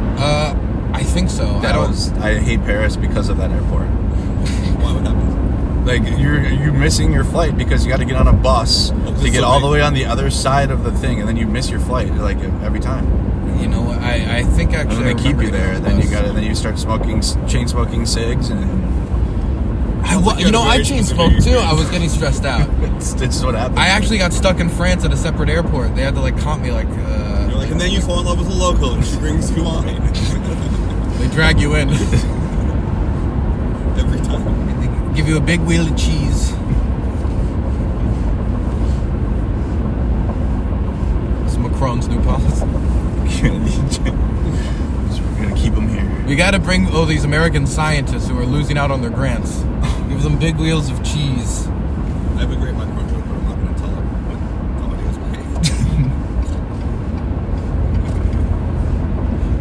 Patrick showed me this video last night where oh my god, it rules. We'll show you it later. But there's these like pastors with microphones on the street corner. Yeah. And it's not just like Jesus loves you. It's like they're throwing their they yell homophobic stuff in Spanish. Just they throw out the the gays this, the gays that, and if you're in your apartment, you hear it all the time, whether or not you want to hear it. And so what Patrick decided to do with his comedian buddy is get Alex Pretti, shout out. Yeah, get a big stereo, or I think it was some speaker, put it out on his porch, got the microphone, and then tell me some of the types of things you said with that. We were playing Islamic nasheeds very loud, and then he was like two padres living together, but they never even considered plugging one another. And then he was like, 12 snakes in the house of God, sucking and fucking each other. And then guess what? After he started talking about like this, when two men straddle, the penises cannot be at a horizontal angle. It must be diagonal, or it is homosexual. And it was just kept throwing this stuff at him. Threw out like what was it? It was Palestinian Israeli flag. Was it a combination? Yeah, of those? it was multiple flags. It was just a bunch of random flags, just to baffle them with their message. Yeah. And there's like, "Are you homosexual?" And they're like, "What did you say?" Said, "Yes, we have gay sex." And then he was like, "Death to Palestine, glory to Saudi Arabia. We have gay sex." They never came back. They never harassed the street again. They just harassed them 10 times harder, and they never came back. I think that's a working tactic. That's what happened to Jake Lang. It's like it's a Rodney road steamer tactic. Yes. You just missed Robbie a couple days before you got here. Is it Robbie or Rodney? Robbie road sorry. steamer. He was out there. I just remember road steamer. It leaves an impact, that name. Do you know what Stalingrad Massengrab is? It's the message. It says Stalingrad mass grave, and it's the message they would play with a ticking clock at Stalingrad at the German lines. The Soviets would set up these speakers, and it would say Stalingrad Massengrab, which is like Stalingrad is a mass grave, and then it would say like every 30 seconds a German soldier dies, and they'd play like specifically depressing music over it, and just blast it 24/7. Stalingrad mass grave, Stalingrad mass grave. That's interesting. Ours were crazier. I don't know. Have you ever heard of our we had some like ghost tapes. The ghost tapes from Vietnam. It sounds familiar. So the ghost tapes were basically a CIA project where it was a psychological warfare experiment where they basically played on local Vietnamese folklore about spirits wandering the earth if they don't have like a proper burial and they're not properly respected, if like the corpses, I forget all of the specific folk traditions, but the idea is if you don't treat them right, you don't treat the burial right, then they'll walk the earth aimlessly as a tormented soul. And so what they did is they recorded what sounded like somebody in Vietnamese saying, where am I, like a wandering soul, put speakers out in the forest where the Viet Cong operate, and they expect the Viet Cong to operate, and where civilians would like talk and the word would get back to the Viet Cong to scare them, to think that the spirits were wandering the forest to stop their operations. I think they did limited testing of it, but they didn't like expand it because I don't think it really had any. I think it scared people for a little bit, if I remember. But then like people were like, it's just random sounds, and they just kept operating. Resulted in some CBs being shot at, and in some people being like, "What is this shit?" and nothing else. Yeah, I didn't really have, but it's interesting. It's interesting. We're stopping for your bathroom. I'm also gonna get more gas just because I didn't get enough. And I'm gonna use a bathroom too. Yes, Dylan's here in Minneapolis. No, this is actually a clone of Dylan. Dylan's actually in Ukraine right now. Yeah, no, I'm Dylan 7. Yeah. And he's also at home in Maryland, or getting ready for I got one in Maryland. I got one in Baldur's Gate 3. Yeah, I got one playing Baldur's Gate 3, Dylan too. Yeah. I got one embedded with the cartels right now. We got one everywhere. When do we get to meet Baldur's Gate 3, Dylan? You don't get to. He doesn't smell too good. Or they do. He doesn't shower much, that one. I got this. Dude, this shit's sick, man. My truck makes a boop boop noise. I dare someone to try to steal my truck again. I shouldn't say that. Then they will. I irony. Don't do it. It's already been stolen. Please don't. You have to fear irony always. I know. Especially nowadays. Don't do it, please. But like, if you do, though, I'll be able to like stop my truck from my phone. He's got this like set up like a mafia don. Like Yeah. one button and boom, it's gone. Yeah, it's actually I got a self-destruct button now. Yeah, I'll get something to drink. Yeah, we can go in. All right, chat. You guys are gonna have to sit in here for a minute. We'll be back.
Can't even get gas here. You can't use the bathroom, can't get gas. What the hell? Can't do shit here. They got the bathroom locked down. Can't get fuel at this pump. What the hell is this place? They're like, bathroom, you can't use it because we lost the key. I'm like, what do you mean you lost your bathroom key? What is Come that? on. No gas, no bathroom.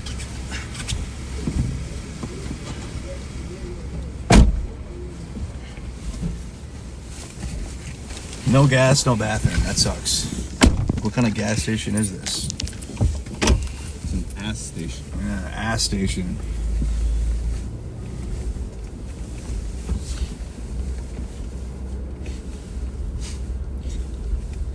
Terrible. I gotta fill up on ass. Specifically just ass. Yeah, only ass. That's the only thing you get. Regular or large, sir?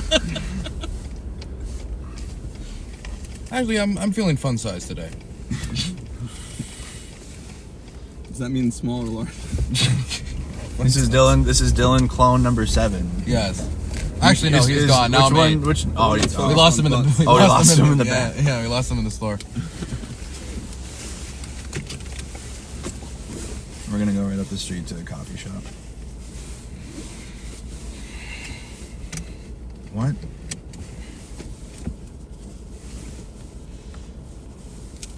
What are we doing?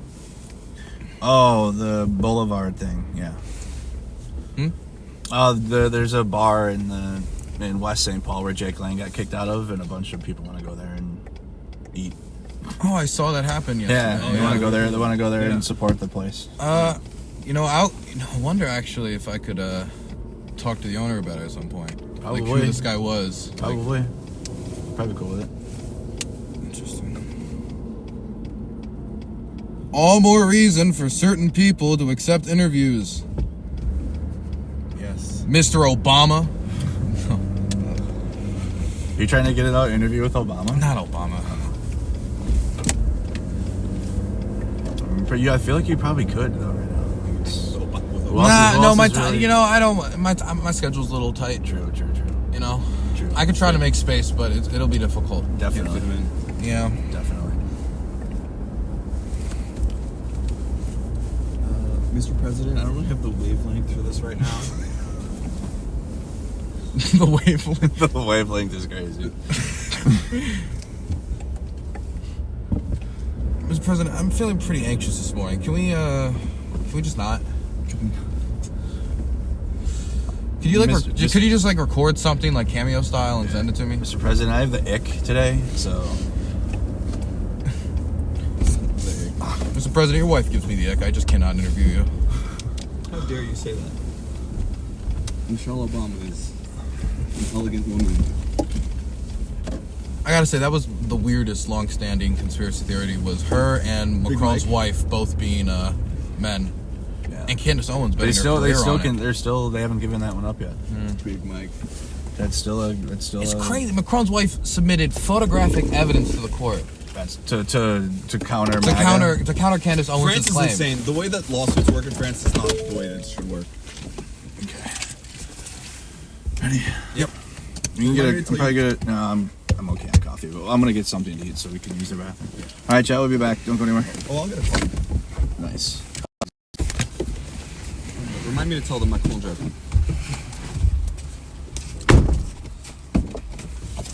Subscribe to Dylan Birds TV.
All right. What up? What up? Don't leave you guys all by your lonesome. Hearing protection. Everybody check in, check in. We're on day 65 of Operation Metro Surge in the Twin Cities. We're in Richfield. Got activity in Richfield. I scared you. So, obviously we got the new camera ready. Right now it's not, I didn't bring anything to stream with it. So I'm not going to be streaming with this camera today, but like it's ready we're ready to shoot movies. And I also I'm going to be using my older Tamron lens because it's easier to run and gun with. The other lens is so massive. So I got the better shotgun mic. It's going to be here tomorrow. This one's a good microphone, really good, but for what I want to do, we got to get an XLR mic. So I got an XLR mic coming, and that will be awesome.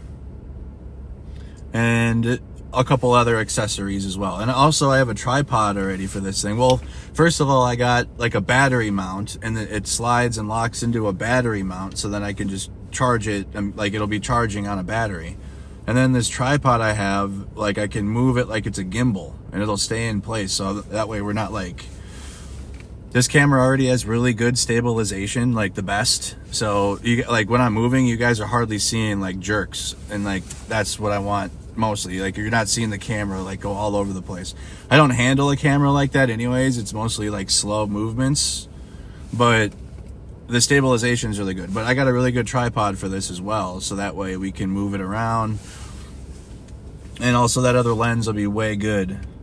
Low light's always going to be smudgy. Yeah, and we were the first testing streams we did off this was in nighttime, which is very difficult. But these two Tamron lenses I have are the best for nighttime.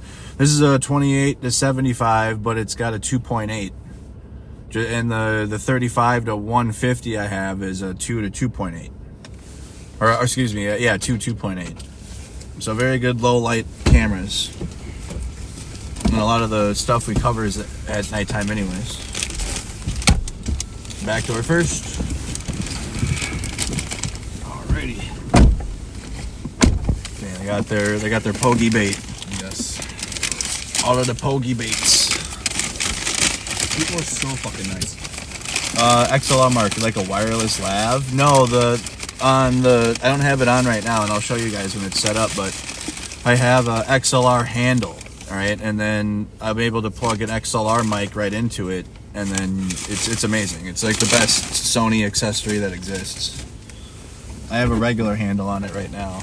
Yeah, $10 boom mic. Hell yeah! Like a $10 little shotgun. You use an AX7, right? The mic model? No, the camera you're using. Yeah, an A7CR. Nice. It's a really nice camera too. I do like it. Tascam audio. You know, I see I see the bigger cameras like for movies and stuff, and I know I could probably get like, but I don't think I need like everybody to see like the little hair follicles on everybody's face. I don't think that's necessary. I think 4K for me is probably enough. You don't want to go 8K, Dylan? Eventually I will, but you know when I can. To the 10 people. When I'm not looking at the budget every month and saying, you know, okay, how am I going to pay this salary? Then maybe I'll start thinking about, you know. Having a whole production team. I'll be the new Walt Disney of War documentaries. Why not? There you go. The Ice Agents cameras are... Our theme park's going to be terrible, though. Nobody's going to like it. Terrible theme park. Terrible theme park. Terrible Absolutely ratings. awful. The Ice Agents cameras are in 4K KK. So good you had to say it twice. I wasn't sure you heard me the first time. Dylan Bird's making an appearance. Yep, he's making an appearance. He has appeared. Like Sasquatch. Yeah, like it kind of just came out of the woods, half naked, and Merc took me in with a blanket. Yeah. That famous Sasquatch footage is just Dylan drunk running through the woods. I was in Maryland. I woke up in a drunken stupor, and I was here.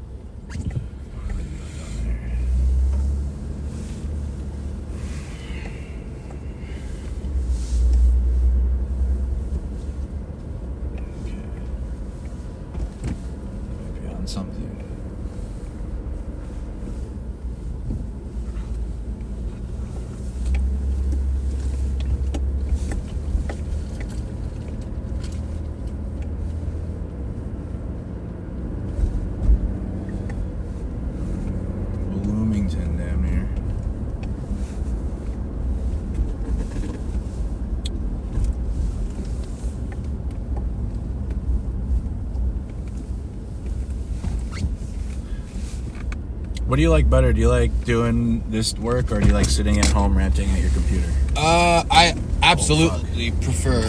No worries. Want me to hold this for you? You can put it on the seat back there. Actually, Put this on the seat back there. Maybe in between the press jacket, so it's fine.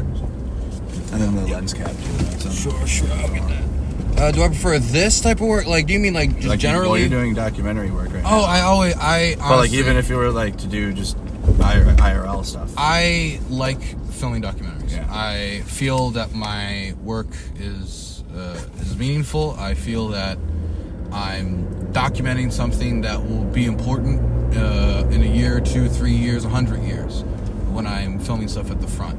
Whereas a lot of times when I'm discussing stuff on stream, a lot of it is personalistic, where you're like, X streamer said X thing about, like, it's not even like politics. It's like reality TV. It's like Jersey Shore, USA. It sucks. It's just not.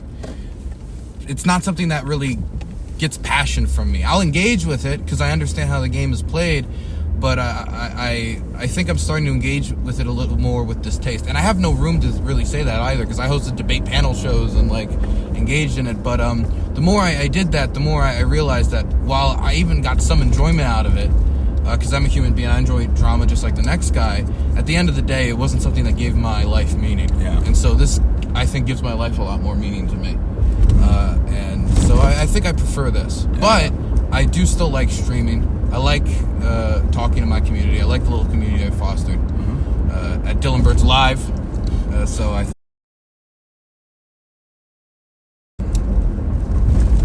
Is this documentary going up on your main Dylan Burns TV channel? Yep, main channel.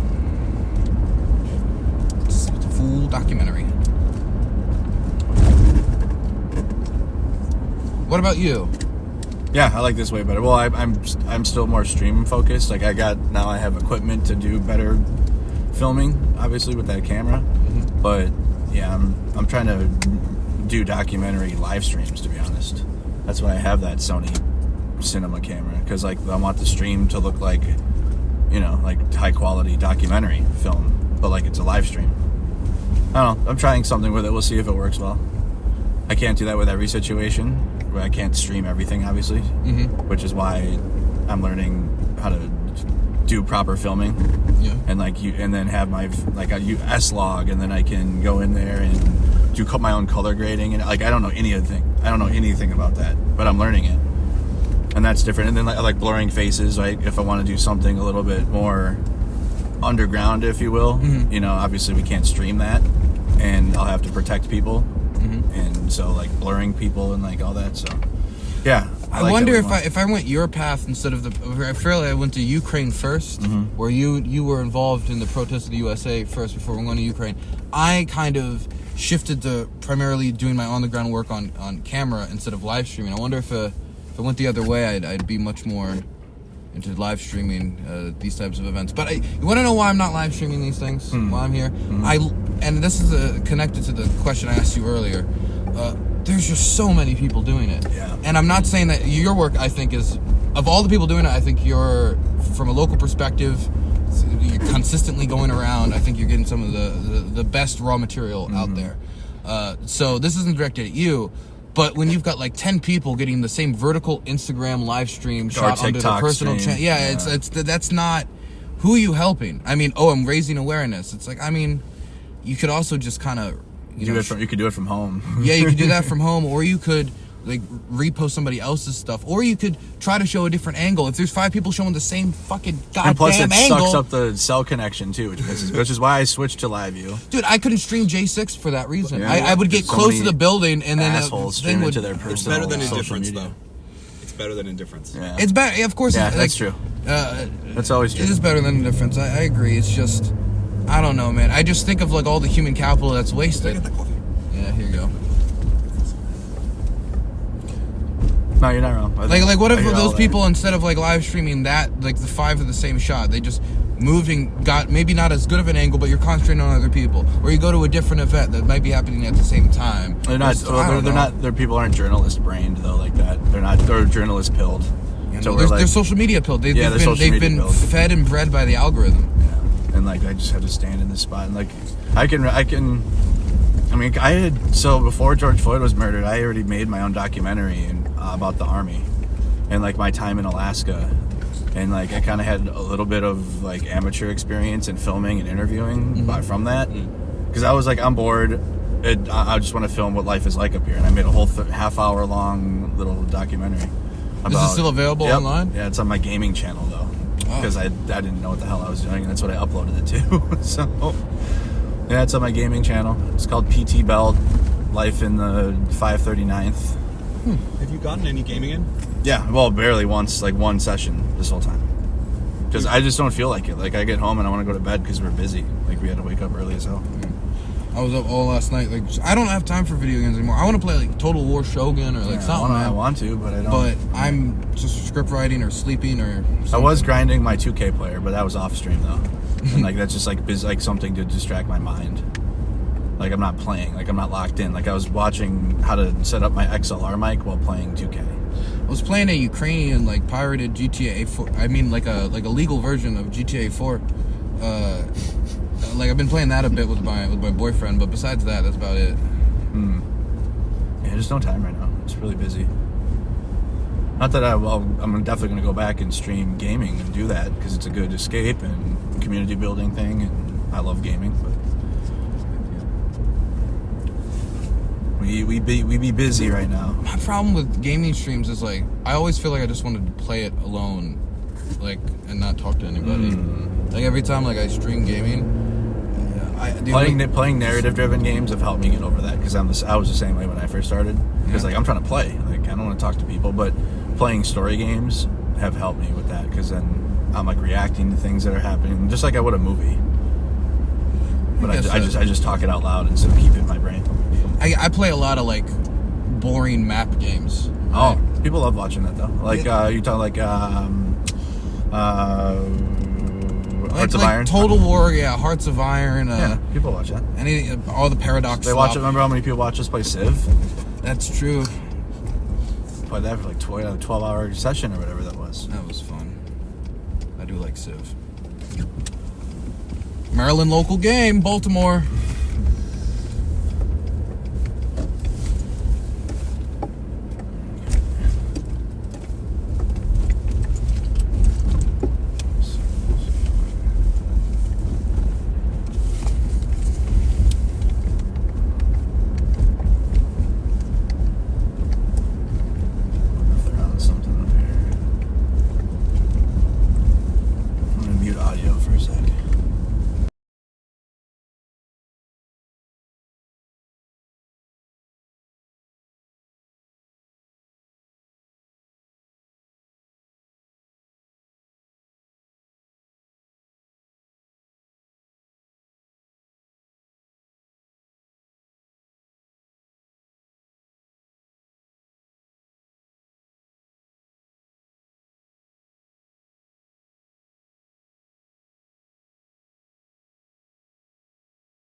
Like, they know that. They know that. They know that, yeah, there's bad people listening.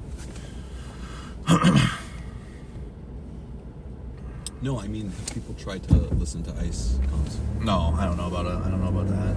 Maybe. Just give it a shot. I remember at the start of the war listening to Russian comms. Yeah, we did that on my channel too. Yeah, it got into it.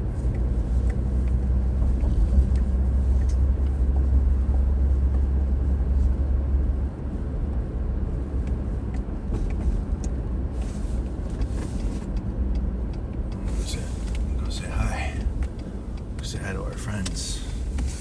never bothered to try this, but in Syria, there was a long time where you could just flip to the Islamic State radio station, and they were broadcasting. It's insane. I always had that experience a lot with Russian radio. I would be near the front line, like, I don't know, like 10, 15 kilometers, anywhere within like 15 kilometers. And I remember when I was filming at stabilization points where they bring back the wounded and like treat them up. And as we were leaving and going around the Donetsk region, radio Pika, Pika, Pika turned on. And it was just Pika. Yeah, no, it's radio Pika. It's Japanese propaganda. That's how they say it every time. And it was just, they would play like the most stereotypical Russian music you could possibly imagine. A lot of it like just propagandized to all hell. And then the middle sections were just all, our glorious victories have been redoubled today as we destroyed 4 Ukrainian jets, 17 Ukrainian tanks. You know, just like, and killed. We shot Zelensky. We killed Zelensky twice today. You know, just like it's just all the victories, no losses, no defeats, not a single one. And then a year later, I come back, I turn on the same station, and every 2 seconds you hear beep, beep, beep, because the Ukrainians are jamming it. It's really interesting. Big signal jamming. Where the fuck it is? Where are...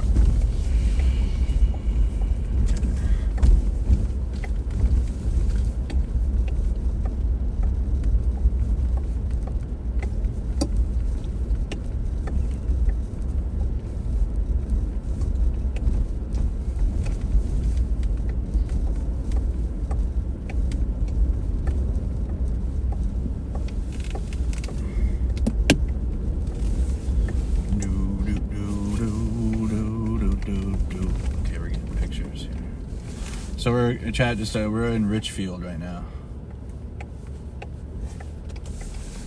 Reported ICE activity yet to be seen. We're gonna hang out down here in Richfield.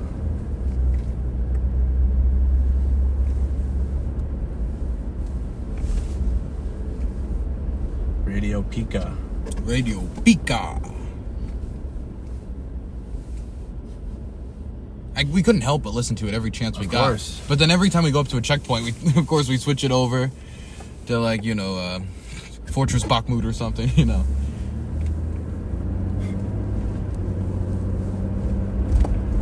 Batko nasz Zelensky, sir. We gotta go eat at Kramachuk's. It's Polish-Ukrainian deli. Oh, really? Yes. Oh, yeah. We'll go eat there. We'll go eat there for lunch. Sounds good. You'll feel right at home. Big Ukrainian flag as soon as you walk in. Maybe we'll get a free meal there too. That was still wild. Legendary.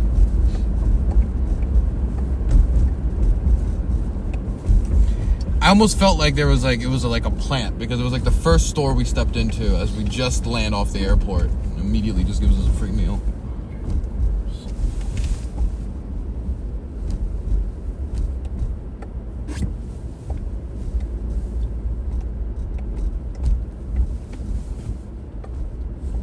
Andrew, would it be okay if Turning Point put up like a 30-second video? When you say that, I'm like, Turning Point? Like, wait, hold on. No, it's your Turning Point magazine. Turning Point. Your Turning Point. Yeah. Would it be okay if we put up like a 30-second to 1 minute video of you just explaining some of the situation? Sure. Yeah. Would it be okay if I just filmed you and you just say who you are and like what we're doing, where we're headed? Definitely. So yeah, I'm filming. All right, so I mean, Andy Mercado Media. We're out here in journalistic integrity to film Operation Metro Surge.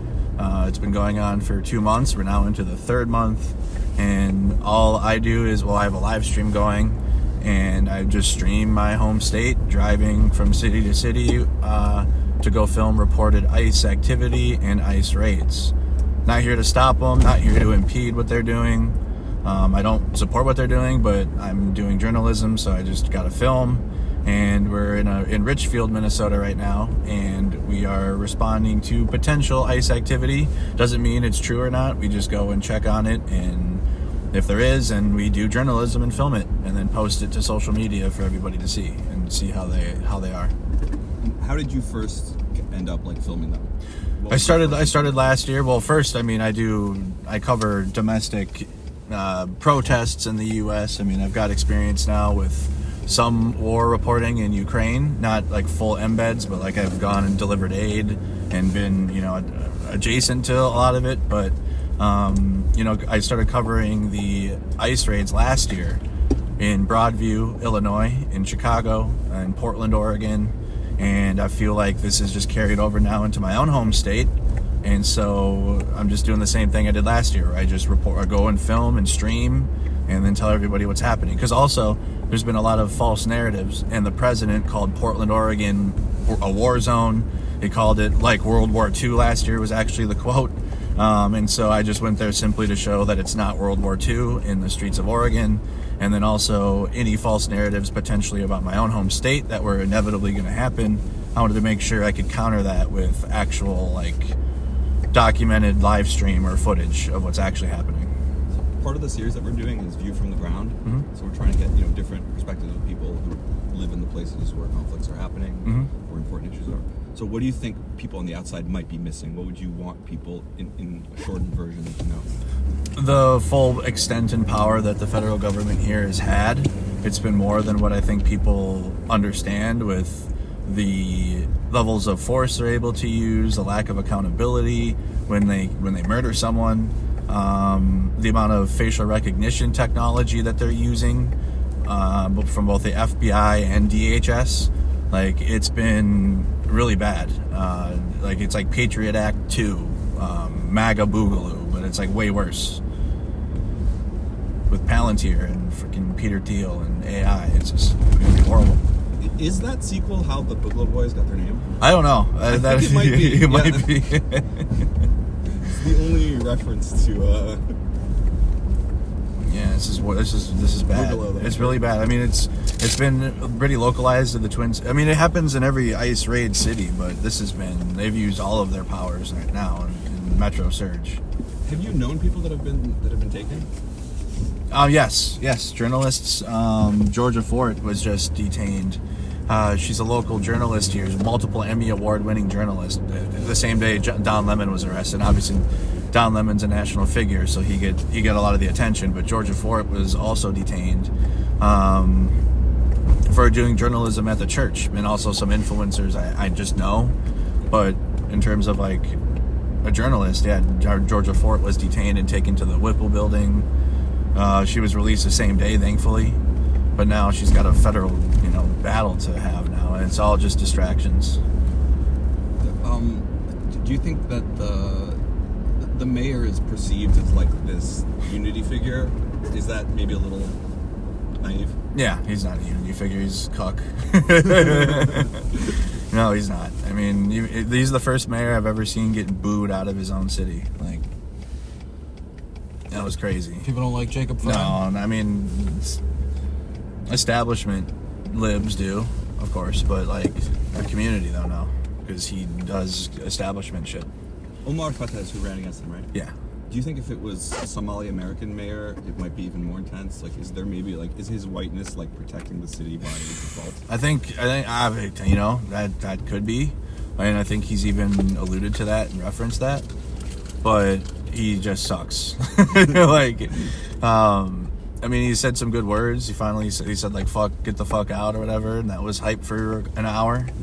But people aren't feeling what they're doing out here in the streets, though. They're not doing much to protect anyone. That's why people have had to take it upon themselves to go and record or film or do their thing.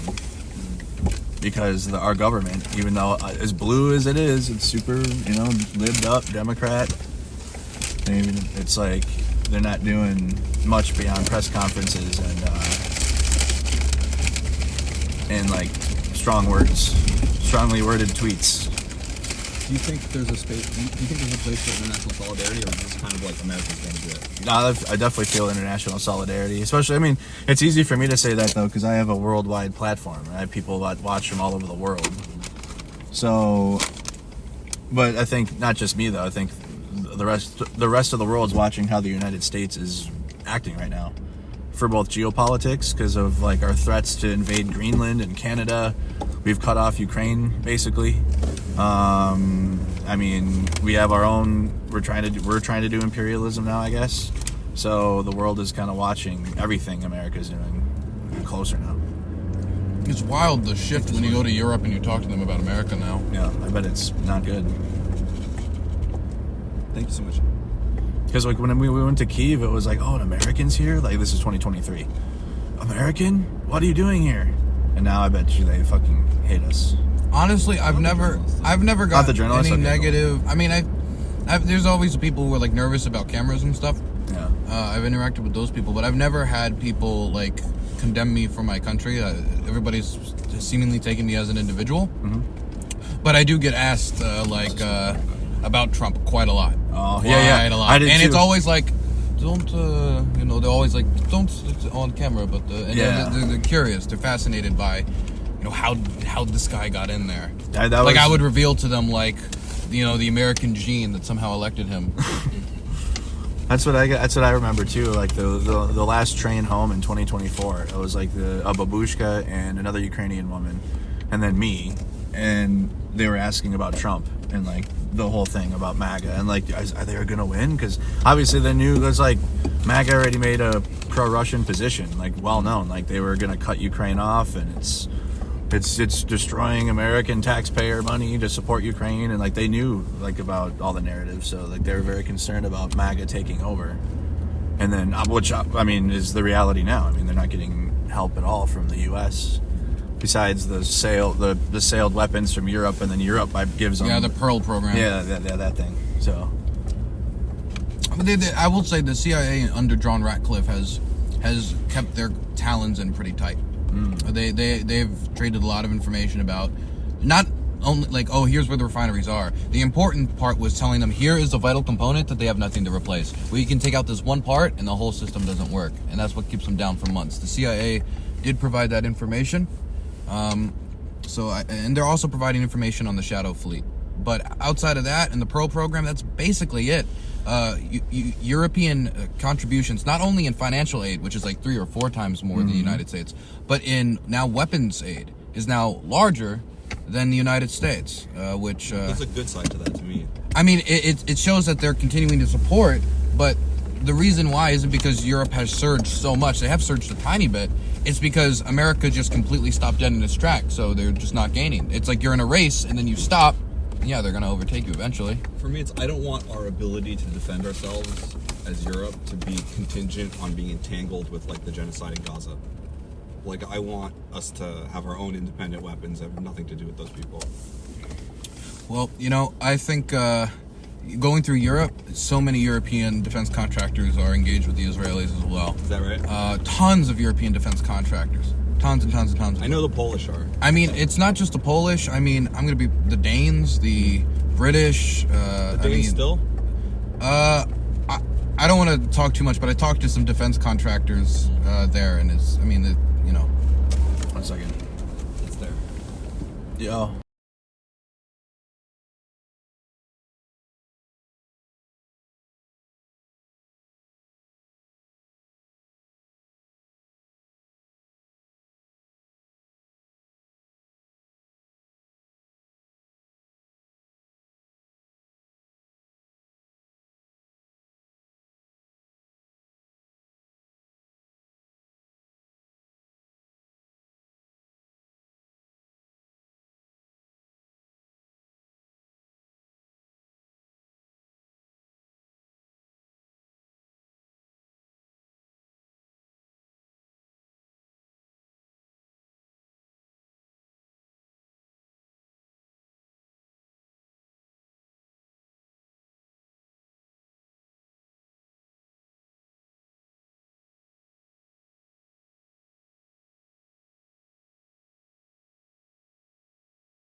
That's trippy. I was like, wait, I hear Dylan.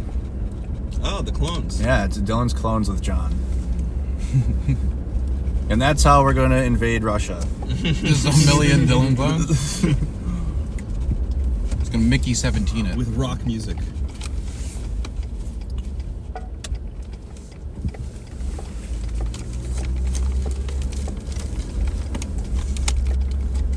You better be careful though. If I had a clone army, yeah, I'd probably go after the Russians, but then it would be one Maryland. America would just become Maryland. Make the world Maryland. Make the world Maryland. Amen. We start with Delaware. Yes. Delaware is very nice. Have you been there? I do like Delaware. I mean, it's a lot of farm country. Just like, farm after farm after farm. Coast, right? But I don't have any problem with farm country. I like the countryside. Is it a lot of coast or am I insane? I'm forgetting geography. It has a coastline, yeah. Oh, they're there. There's all the journalists in there. I don't want to be like near them though. I want to get into our own spot. I reckon there's like a bunch of people in there. What's the population here? In Richfield? Yeah. Shoot, I don't know. About It's a good size. This is a suburb. What about the greater, Minneapolis area? Oh, fuck. Dude, there are no numbers. A lot. A lot. Bigly Small enough, city. small enough that those protests are very impressive for their size, right? I mean,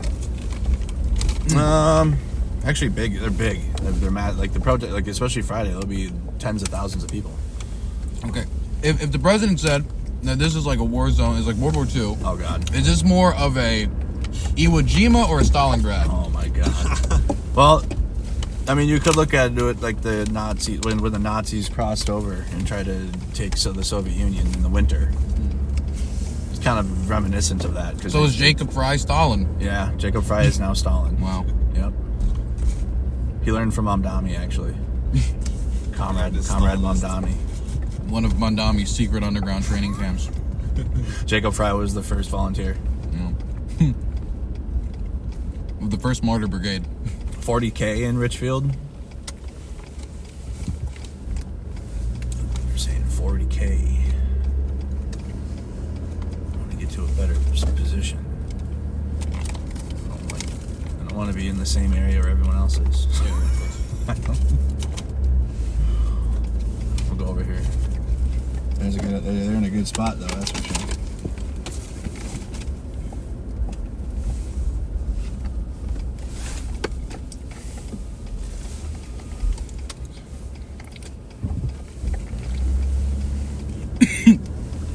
What's that?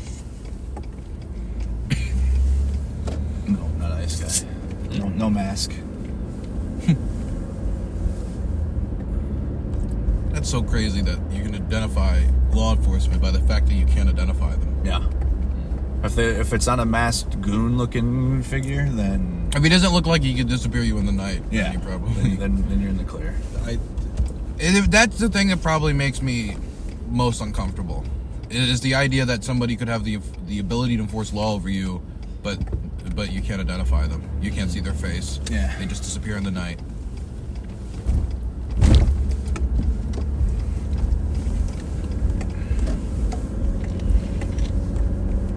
There's like a backside of these we can post up on.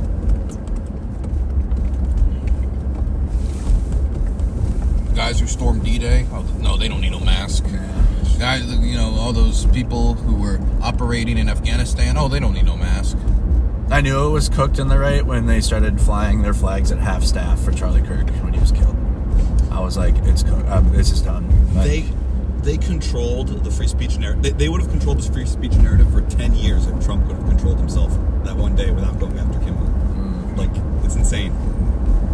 They had a golden opportunity to be like, it's us that care about free speech, but they just couldn't control their faults. That was Charlie Kirk's entire, it wasn't an entire message, but a big part of his message was the idea that we need to engage in debate, we need to engage in free speech, beat them in the battlefield of ideas or whatever.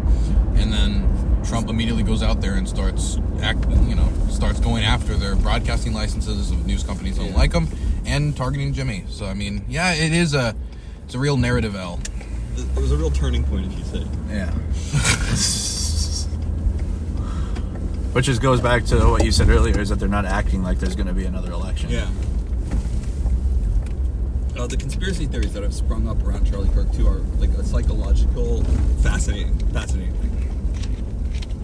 I'll say the administration is sometimes asked that way, but I will say that those in Congress, I don't know so much about that. Did you see that Ted Cruz leaked that leak from Ted Cruz where he said we're going to lose the midterms, we're going to get smashed, we're going to lose the Senate, we're going to lose everything.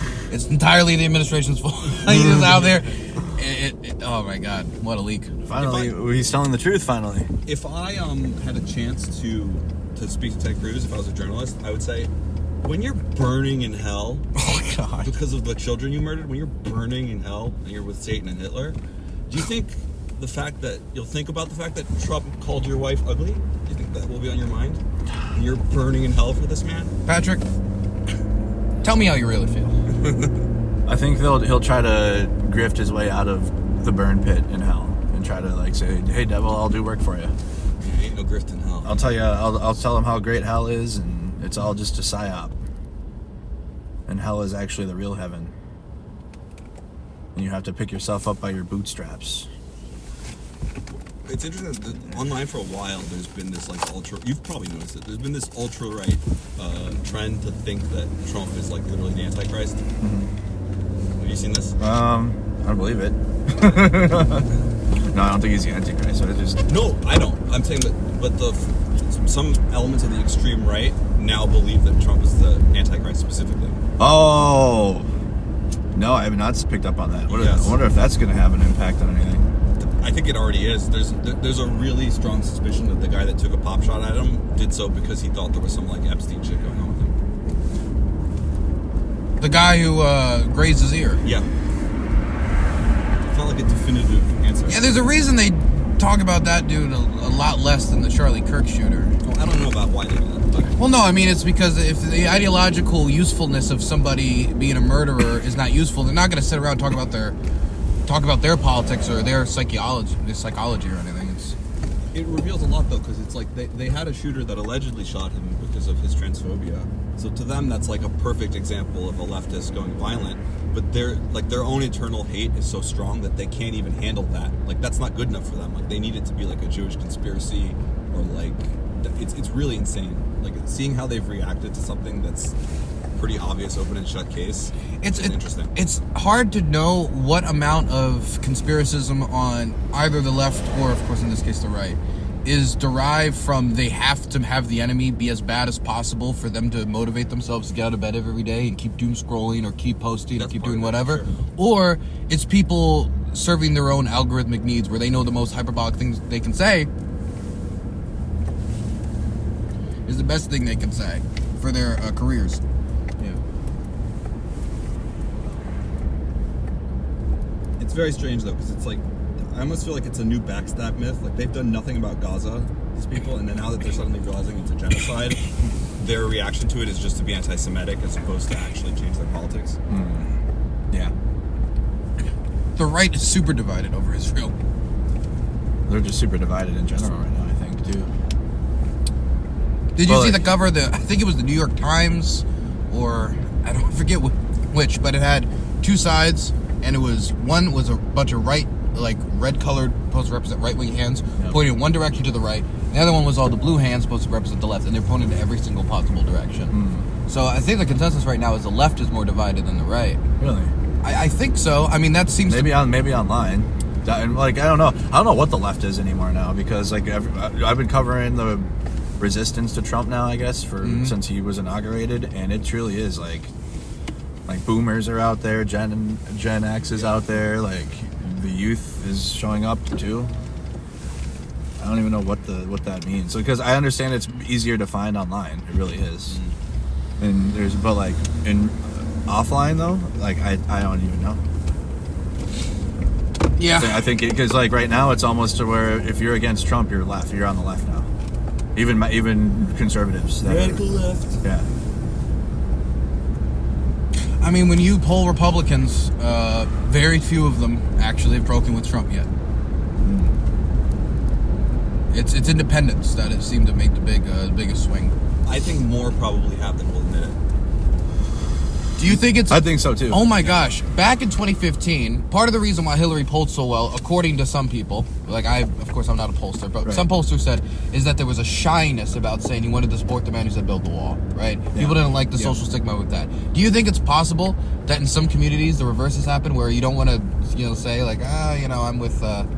I'm with Trump, and then you go and you actually vote for Gavin or whoever it would be? I mean... I don't know. I don't think that... I don't know. Oh, maybe just to save, maybe in localized hyper right-wing circles where they don't want to, they have to stay within the cult, because if you go against it, you lose all your friends. Speaking from experience, as soon as you go against MAGA in your social circle, you're not invited anymore. Yeah, I think it's kind of just like if you're in any place where it's dominantly one ideology or the other, you're gonna probably tend to kind of limit what you say. Yeah. Try to, keep friends. Look at you, Brooklyn. Yeah, I don't think that makes up a major part of it though. There will be one individual at all now. That's true. Some conservative commentator was pointing out that at least some of the people that are now voters, their childhoods were ruined by COVID, and that's had an effect. Yeah. But I was a drug addict in 22 or whatever. So even early 20s, I'm obviously older now and I have more life experience, and it's once one of them break. It's for me at least. I don't want to park outside someone's house. I just want to park so we can look. Once one of the narratives break down, then if you're at least a little bit intelligent, then the rest of them should break down too. Especially with Epstein, I think the Epstein files are more damaging than everyone's anticipating it. Even the online left, because everyone wanted the Epstein files released, but the right wing and MAGA really made that their issue. I also think it's interesting that it seems to show this kind of chaos behind the scenes. What's been released so far? It's they're just wiling out, Epstein and his friends. Yeah, it's not looking good. So Chad just pulled over so I can read the signal chat. We had reports of ICE activity here in Richfield, Minnesota, as usual. We've covered literally we went to a church right across the neighborhood because ICE was staking it out, and we pulled up, and then they left, but people were about to go and raid a church. Do they react when people show up damn, I'm gonna go? Yeah, they do.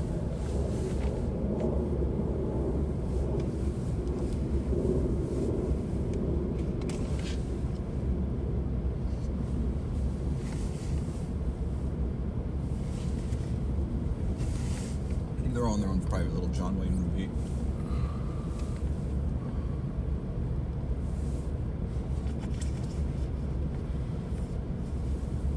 Oh, that's the vehicle they're looking at? Okay.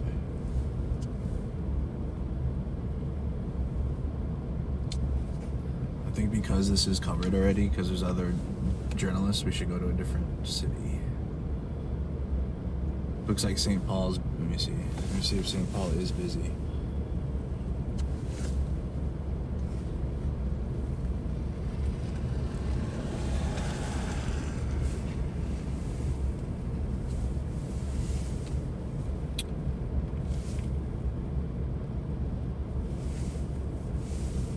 There's a lot of plate checks and stuff. Yeah, never mind. And I wonder, because after Pretti's death, obviously even more attention came. Yeah. I wonder, even though there's going to be 700 agents going away, I wonder if there's been an escalation in the amount of people on the street doing patrols, doing stuff. Yeah, that will likely be a thing. In terms of the community response will continue and continue to strengthen, especially to build infrastructure if this happens again. And you know what I'm genuinely curious about is we just got this budget just barely through, and it was weird. Yeah, 21 Democrats voting against it, 21 Republicans. It was switching. It was crazy. But they got it through under the idea that DHS is going to put body cameras on people. There's going to be some compromises. If in 3 or 4 months' time they make less progress in what they see as progress in somewhere here or somewhere in Texas, anywhere where they're de-escalating. What if they just reverse? What's up, buddy? You guys cool? Yeah, we're journalists. Journalists? Yep. Mercado Media. Mercado? Yeah. Okay. Yep. Right on, thank You can look it up on YouTube, Mercado Yeah. Media. Yeah, we're just talking to a lot of press around here. Oh, right for now. sure. Yeah, I think that they're over at this. Yeah. It's, Similar camera, actually. That must be a good one. yeah, I got mine too. It's a brand new one. So make sure that you can see them. What's that? Thank you. Take care. Appreciate it. Yep. Good for them. So that's a good example. But what I'm wondering about is if in 3 months' time they make less progress here, what they see as progress, what if they just reverse it now that they got the budget through? Right, because they did get the funding. I mean, Donald Trump said it looked like a war, like World War II, right? Yeah. If in a month or 2 months they make no progress, what would stop him? You know, the narrative machine. He's great with media, going out there and saying it's gotten so much worse. The situation's changed. We got to do something. Maybe I wouldn't. There's no trust right now. I think war, like Iran or something, like another Middle Eastern war. Because what else is there? What else can he do? Like, this is so bad. What's happening is so politically bad for him, and the Epstein files are so politically. This is supposed to be bad. his issue. I know it is. This is supposed to be what he's supposed to excel in, which is this mass deportation thing, and it's absolutely backfired on him. I don't know, which is why I'm like war. Like they're gonna, because you also have to look at the massive buildup of the military too right now. Because yes, I feel it's going to be a two-pronged situation. Whether we invade Iran or something for Israel, and then we also have the federal agents in cities doing what's happening here in the Twin Cities. We'll never invade Iran because we would. Oh, true. Or like something. Well, some conflict but in the Middle East. Us bombing Iran again. Yes. But all these problems are gonna be worse for him in my mind, because if he says something like we've eradicated their atomic weapons program, which is what he said, Yeah. and then he has to bomb them again in 6 months to eradicate it again, then it's not eradicated. And also, did I tell you about the rock paper scissors thing? What do you mean? It's like I knew those strikes weren't going to work because rock beats scissors, basically. Like, it's stupid. If they just bury it underground, you can't. We don't have any magical technology that can destroy mountains. I mean, I think we did damage. I mean, the reports seem to show that we did damage to the program. We didn't destroy it. The idea that we destroyed it, or it was obliterated. We just slowed the Death Star down. It. Yeah, we slowed it down. We compromised the operation, and that means that if nothing changes, we're gonna have the same dilemma in, say, another year or two. I don't think it really matters if they have nuclear weapons or not. I think it matters. Well, I guess on a external, but like nothing matters. I feel like they're gonna be doing war in the Middle East because. Israel wants to do imperialism and they need our weapons to do it. So, but as a distraction, it doesn't stick the way it used to. No, hell no, it doesn't. There's an apocalyptic war in Ukraine and there's a genocide in Gaza. So it's like, how are you going to get people's attention? They kidnapped Maduro and it was in the news cycle for like 24 hours. Seriously, that was such a crazy thing and no one cared after. The next day, I was like, I wasn't upset obviously because fuck Maduro, but like. The principle of what happened was what I was concerned with. That they literally went in there and grabbed a president, a world leader, and then just said it was a police operation, and then said, war. Whatever. So the principle and the precedent that's set is probably not good. That was crazy. Yeah. Guys, remember when they got Maduro, the president of Venezuela? Pepperidge Farm remembers. Vladimir Putin is currently wanted. Right? He's a wanted man. What could stop, under the same logic, somebody just going up, I'm going to arrest Putin, I'm going to go into Moscow. Obviously, what would stop them is the fact they'd probably fail. Mm-hmm. But the idea isn't that, would that be a good idea, bad idea? The president shouldn't have the ability to make a decision for the whole country on a whim like that, dependent upon knowing that that means war with a country. We could have been at war with Venezuela if the operation went differently. SEALs were injured. They were wounded. And if it went differently and Maduro was at a different place at a different time, or, the Cubans had to jump on him, something leaks, and I gotta say, this administration has not been particularly great about leaking. No, they have not. I mean, you're adding your butt dialing in journalists before major operations. Adding editors of major publications to your signal chat. The fact that the Gang of Eight didn't even get any warning whatsoever about this. When there actions like this, you have to tell Congress. And we've already compromised to say, you know what? Never mind about telling Congress. You just have to tell these 8 people that have a clear history of not leaking. None of them have ever leaked. They are all patriotic Americans, even if you could disagree with them. And he didn't even do that. Dylan. Yeah? The Gang of Eight with their gang signs. What's the Gang of Eight's gang sign, Patrick?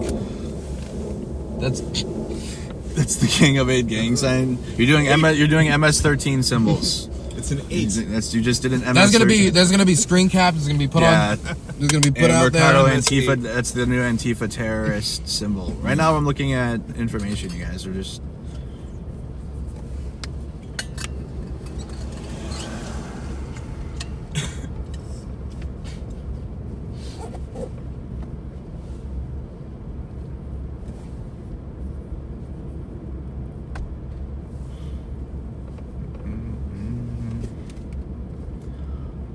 Trump wants Maduro to cop to voting fraud. I don't know.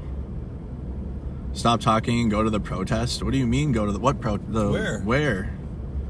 The Whipple building?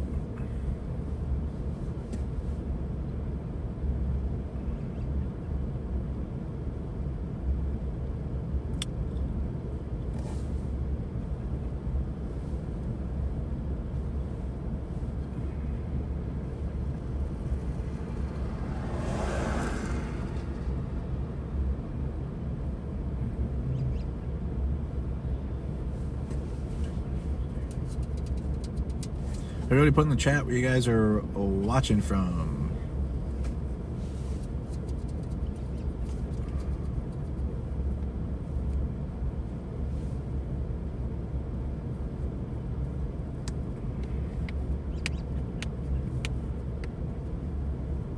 Yeah, I think BG would be up there right now. Is BG up at the Whipple building?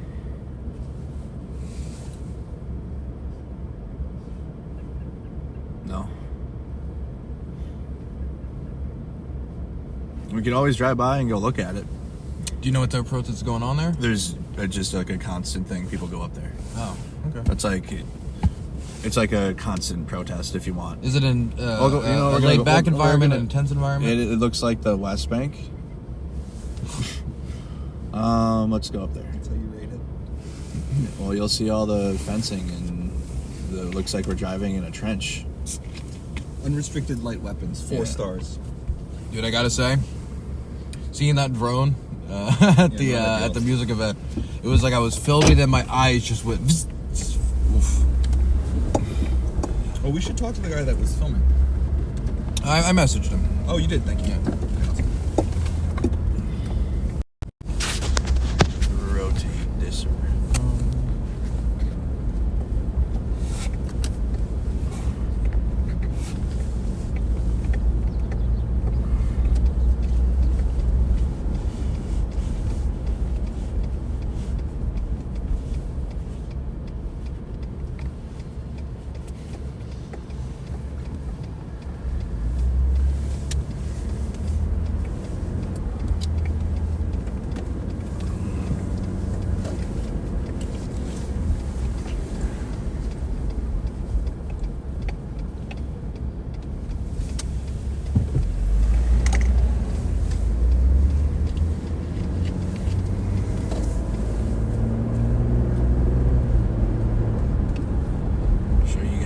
Looks like, and I mean, you'll guarantee see ICE agents coming in and out up there, but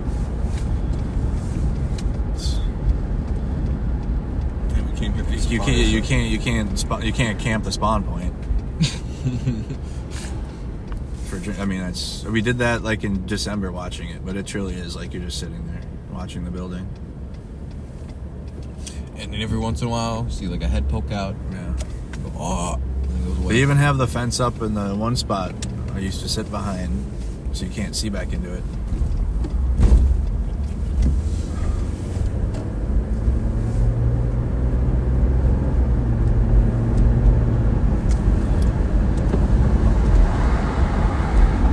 Yeah, BG just doesn't have mods, guys. That's what happens if you don't have moderators. Your chat becomes absolutely MAGA immediately in bots. How do you moderate it? I have moderators. Oh. Chat mods. On all platforms. Mercado's secret police. Yeah. Hit you upside the head, take you away. Yes.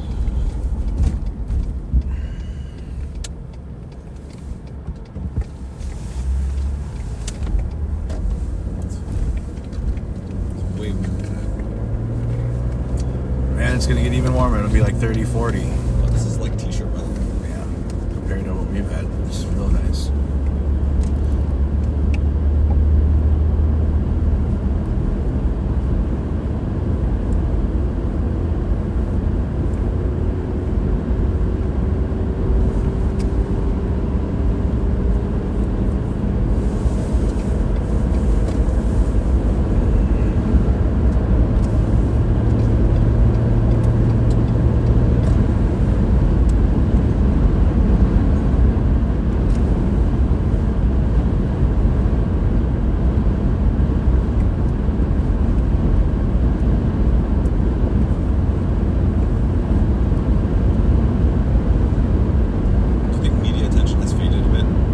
Yes, it has, which is fine because it's like a circus.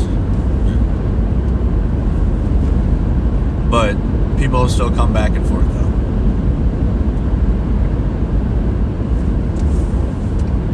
Especially like if they're good independent journalists, they'll come back. But yeah, circus will come and go. The guy we were talking about earlier got back to me. Oh yeah. Yeah. We'll message him later. Okay. He said he's free in the afternoons. Okay. Great.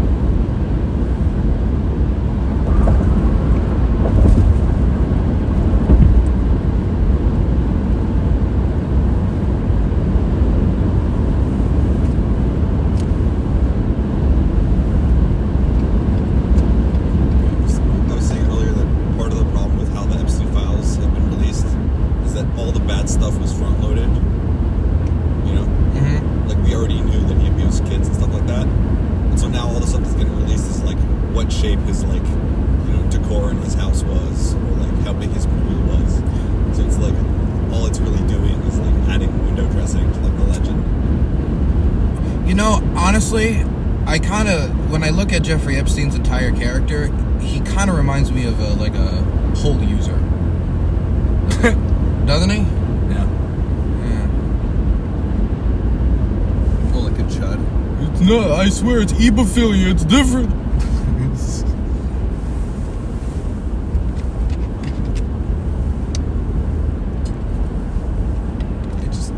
Also, it's hard to imagine. Like, there's nothing that I love that I do that much of the time. You know? Like, it just seemed like 24/7, all he did was like abuse people.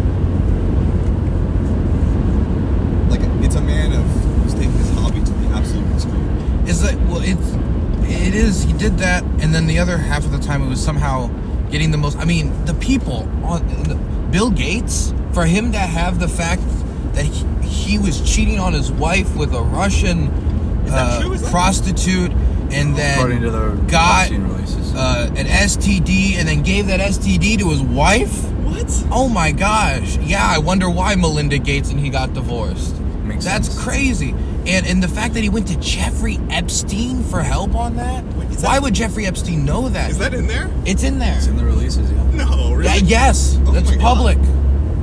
Like, these are like really high profile like people. Like, I honestly, I knew it was gonna be high up there. I didn't think it would. I don't know, man. It's But that's just wiling out. That kind of shit happens on Staten Island. Like, that's not even. It's just so funny, like how similar it is to just like people that are just like fucked up. But why? Regular people. But how does Jeffrey Epstein have that? That's my problem. Isn't my bewilderment isn't the fact that that's true about Bill Gates. I understand that human beings are not what's portrayed in popular media. The Bill Gates Foundation is not necessarily the man himself. Right. And plus, like, people have obviously personal failings, and I think giving an STD to your wife after cheating with a prostitute is probably one of those. My bewilderment is the fact that Jeffrey Epstein had access to that information and he could use it for leverage. And now we're finding out that the former Minister of Business in the UK was giving Jeffrey Epstein inside information, like almost like a type of insider trading, so he could get advance on placements of It's like investments. he marketed that. Like he was able to wield that for his personal gain. Like it's in the interview too that just leaked too with Steve Bannon. Oh yeah. Vlad TV has it up on his channel. Steve Was it part of the Bannon. official release? Was it a leak? Yeah. I gotta say, the Elon's is the most humiliating. The idea that the only reason he didn't hang out with you guys? didn't be there is because they didn't want him there, and We're actually shutting down the operation. No more Diddy parties. Yeah, sorry, we're actually not doing that anymore. We've changed. This really changes the history. We're a moral elite pedophile sex ring cult now. No, we can't have you, Elon. And then there's Lutnick. Lutnick said in 2005 that he made up this whole narrative that he and his wife walked into Jeffrey Epstein's palace, and he had his hands were curled like he was like a gremlin. Yeah. Hello, do you see my massage table? I like to do massage. He's created the most creepy character you can. And he said we never spoke to him again. Find out 7 years later in 2012, they're having private meetings. Or in the interview where he's like, Epstein's house was, or Epstein was 6-7 feet away from me. Like his house is 7 feet away. For those of you who don't know, Howard Lutnick is one of Trump's economic advisors. Yeah. He's Mr. Tariff, basically. He's a big guy. Here's a nice car right there. There you go. Where? The one that just drove in front of us. I'm telling you, this is their spawn point, so it's too easy. You just go up here and film them. But The white car? yeah, likely one of them. But you'll notice there's a big fence there that's covered that wasn't there at first. It's because that's their staging area back there. Oh, and then there's somebody out there with their probably protesting him right now.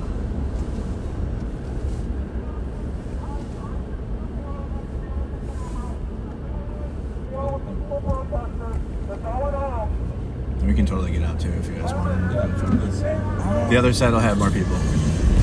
That's just one guy. Oh, okay, what is this? Nice. Look at there's ice. That's how they drive. That's a nice car for sure. Was that a nice car? Yes, they had masks on. There you go. Didn't take long to see how they are. It just zooms by you. Really, kind of. They don't give a fuck. They've already tried to drive me off the road once. They do not care. And then you got Hennepin County sheriffs up here, and they kind of do the outward security, or the not the out because you got the National Guard for that. Well, they really took the time to write it on every. Oh, I thought they wrote F-ICE on every single. And then let's see if the National Guard is actually still positioned, so they're out too. Let's go over and look at that.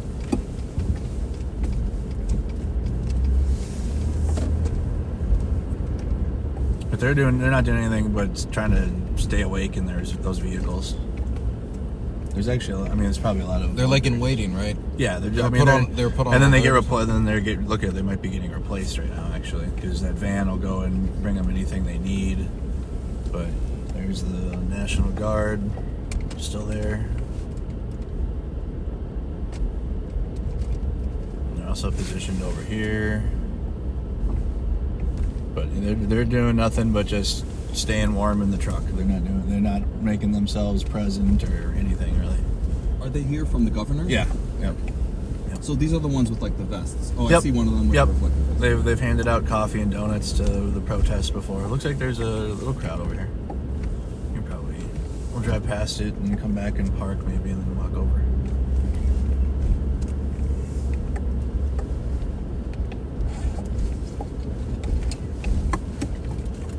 Yeah, there's a crowd up here. Just gonna drive right behind. Oh, look, it says Pigs entrance. Yeah, Pigs entrance. Pigs employee entrance only. But yeah, they added up all of these fences and the T-walls up here.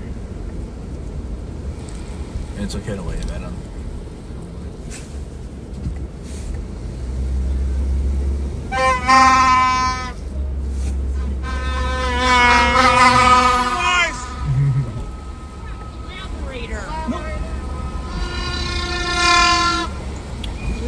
I think they thought we were ICE. Yeah, that's how it works.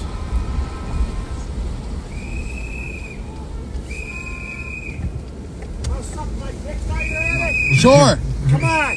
You motherfucker! I'm sorry. I'm such an asshole. What'd I'm you sorry. do?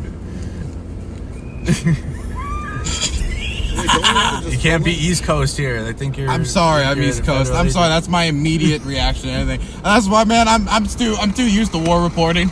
I'm too used to war reporting, man. You gotta go say sorry now. Yeah, He's gonna man. think you're ICE. Joe, that's fine, man.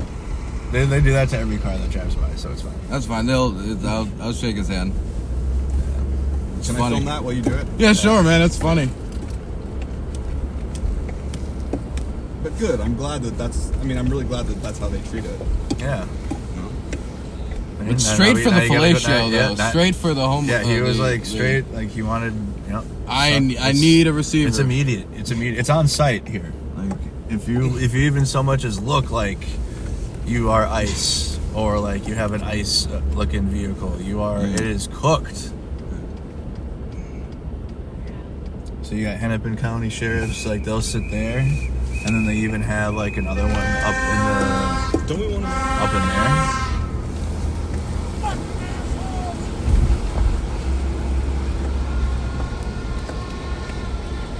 And now we're gonna get out and park. And then they'll be like, "Oh, we thought you were ICE."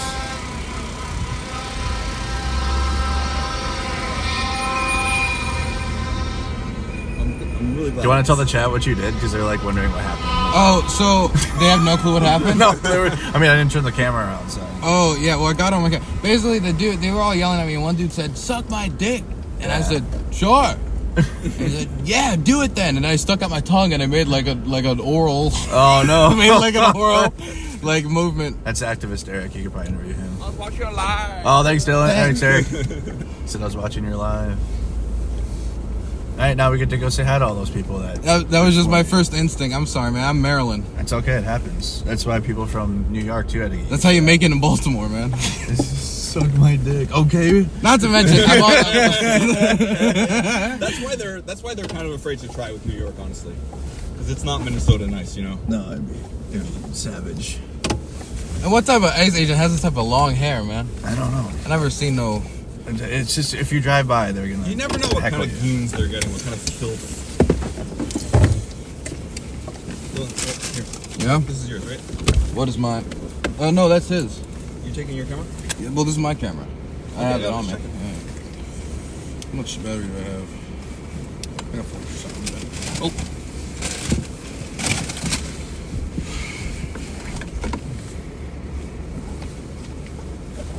Okay, only like about 10 minutes here, and then we're back out on the ICE patrol. Copy.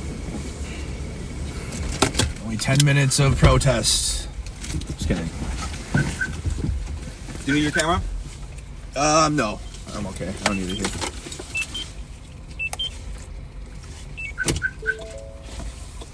No. I gotta use Can you grab my drink over? Yeah, here. We're not covering our faces, are we? No. Nah, man. If we cover our faces, then we look like super ice.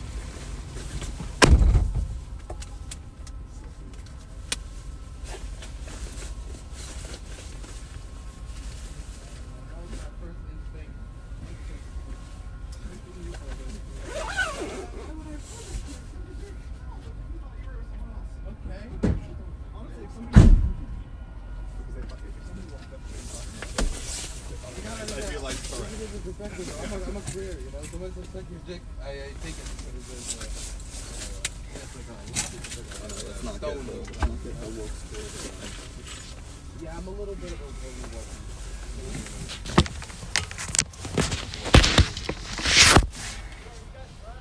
Yeah. Mercado Media. Mercado Media. Oh shit! What was it again? Mercado Media. Yeah, I watch your stuff. Hell yeah. We're here to cover the protest a little bit. Yo, Good to see you. Good to see you guys. I'm all of them. Yeah, they're with me. They're doing a documentary on this. Maryland. So, all right, we're gonna walk over there. We don't have the tripod today.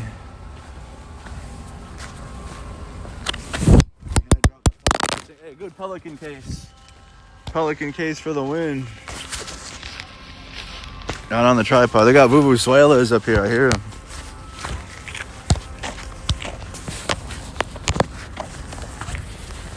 Okay, I got navigation.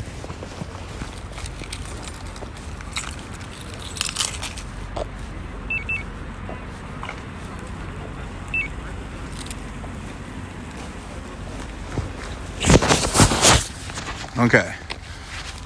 So we're gonna go check out the Whipple protest for a bit. Not drop my phone again. For a bit. Yeah, Dylan is from Maryland, yeah.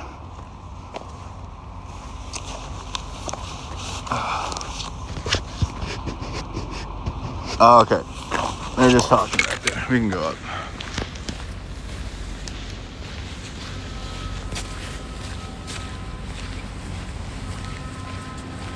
I took my old tripod out because I got a brand new tripod for the new camera. But I forgot to put my phone tripod back in, so we're gonna have to go handheld.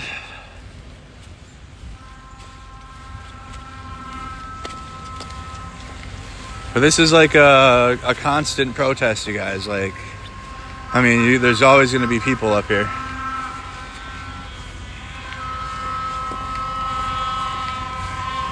I hear vuvuzuelas.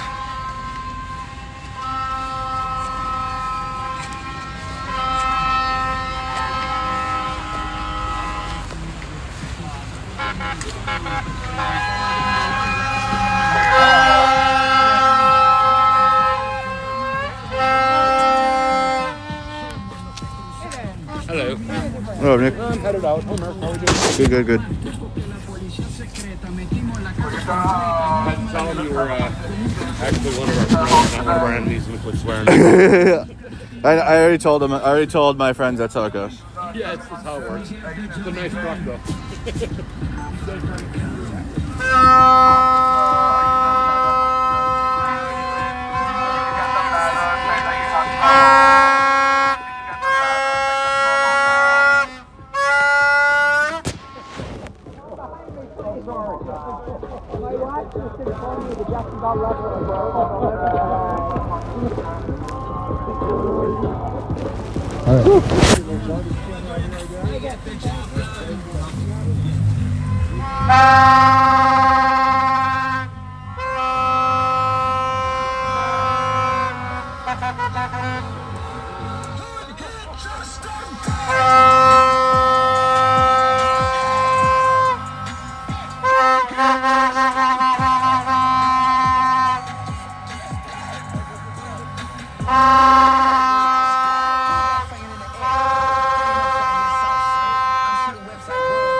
Getting your sign.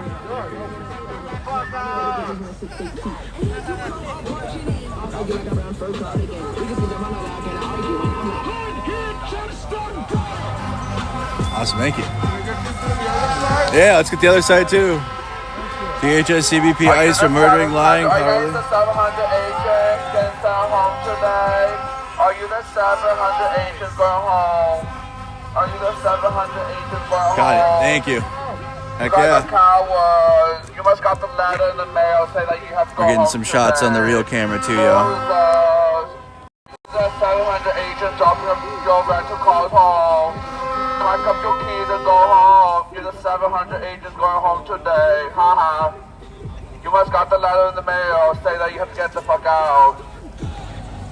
You got 700 That's wife agents. is waiting for you. 700 agents That's going wife's home. waiting for you in the basement. That's where you're gonna be living. Wow, they got a walking path over here now. There's only one today are Nazis. Again, your 700 agents, your time's up.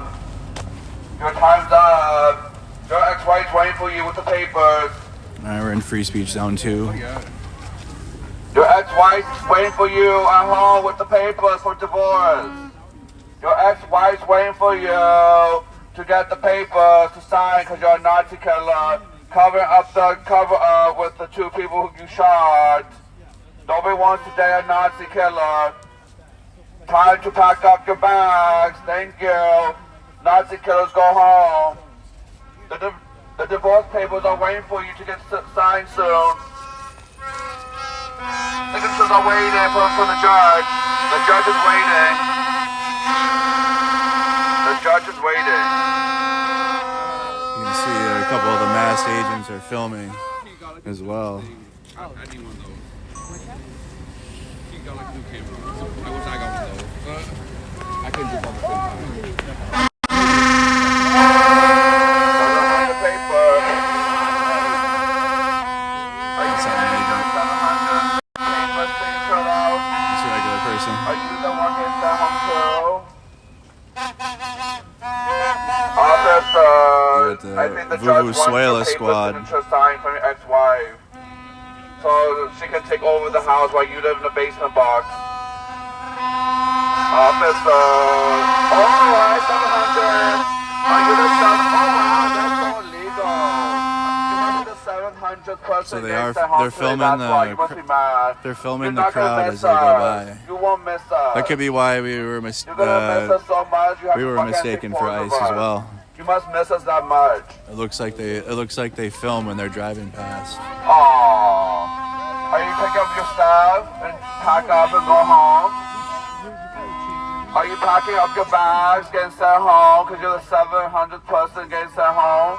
Kristen Knowles ain't gonna save you. No bones for you. Coward, coward. Coward, coward. You are the 700th person getting sent home with the letters in the mail from your wife also. Your wife is sending out the divorce papers today because somebody wants to date you. You're getting sent home. Arrest Pam Bonding, Kristen Knowles. Blood on your hands. You have blood on your hands. Cover up. You're covering up the murders. Shame on you. That's why you're getting sent the fuck home, because you're a fucking liar. Pedophile protectors. Pedophile protectors. Take the street fence down and deport Nicki Minaj. Oh yeah, also deport Nicki Minaj. That girl needs to go. Cardi B needs to smack in the face. Megan Thee Stallion, can you smack Cardi B, not Cardi B, can you smack Nicki Minaj, please? Send her back to the Epstein Fire Island. Officer, can you get Nicki Minaj for me? She needs to get the fuck out. She's a MAGA weirdo. She does this great. I have the papers for you to sign for your divorce. They all sent me the papers to you. Okay. All right. Well, this is the Whipple protest. So it sounds like they're sounding off the vuvuzuelas as ICE agents drive by.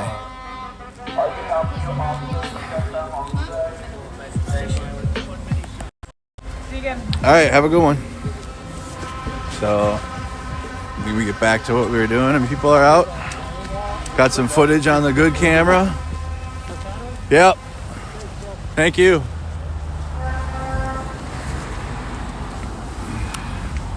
Got some footage on the real camera. More to come. I'm gonna go ahead and get back out. Yeah, get back on the road, covering what's going on. See ya. Yep. I told them about 10 minutes. People in chat wanted to go see it anyways. They wanted to see the protest, so this is what's going on. People come and go all day up here. All day, all week. Oh, it looks like, I don't know if they're going.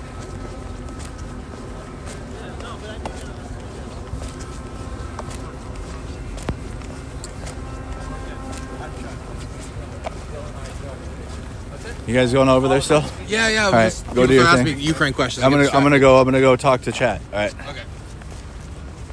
Let Dylan and go, dude. Go be a big boy. I'm gonna go do journalism, talk to people up there. I want to talk to y'all while also tracking other things. I didn't even bring my gloves out. It's not that cold, but like it gets cold holding equipment all day. Okay. Hold on.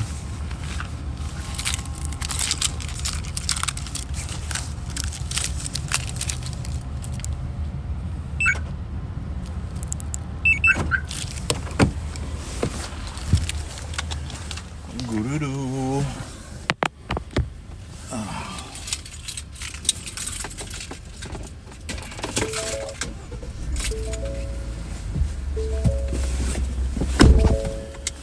right, so that's the Whipple protest and what that looks like. People still out there braving the cold.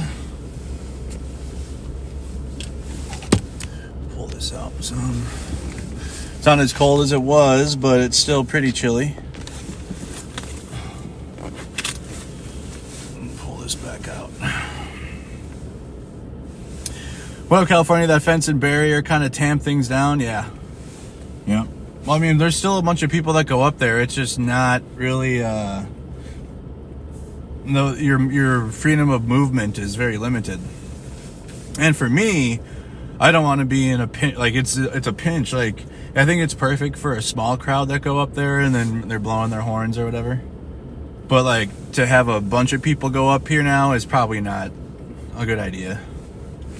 It's just you're in like you're cornered. You're literally cornered, and you're literally like going into a fenced-in position. So, like, and, you know, it's good. I think it's good for they have mutual aid station up there. People are bringing things to keep a small group up there warm and fed.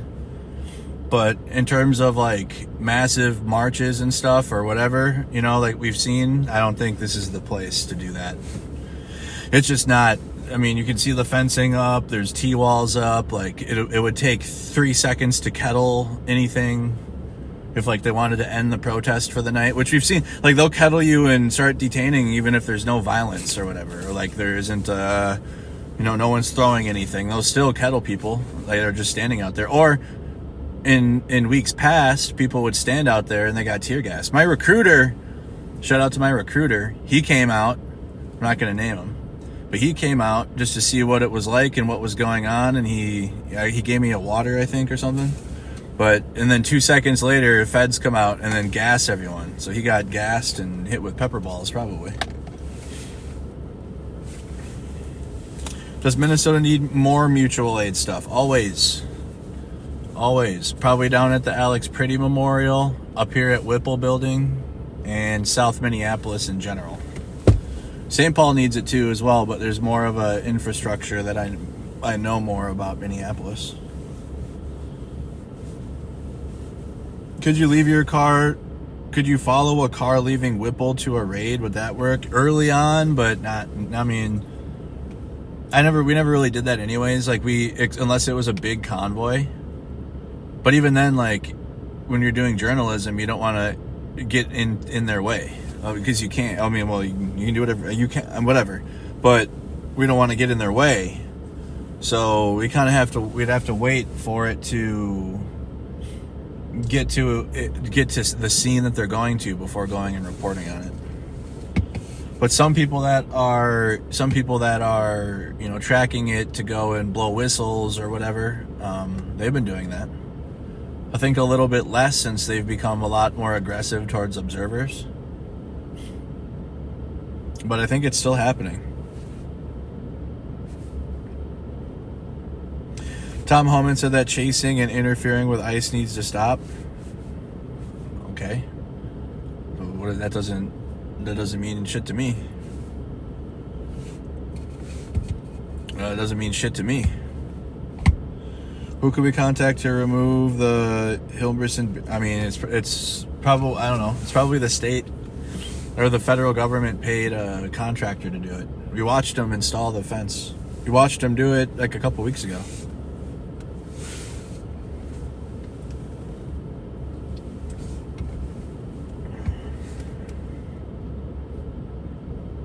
Let me check in on the Twitch chat. What up, Twitch? Who's over there right now? So right now I'm staying warm. Oh, hell yeah. What up, Twitch? Reddit, if you're looking for everyone else's opinion and ideas, Tom Homan needs to read the First Amendment. Yeah.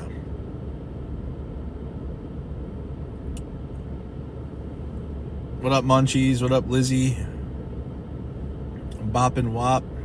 The Malian. Hello, Ivy Cowboy.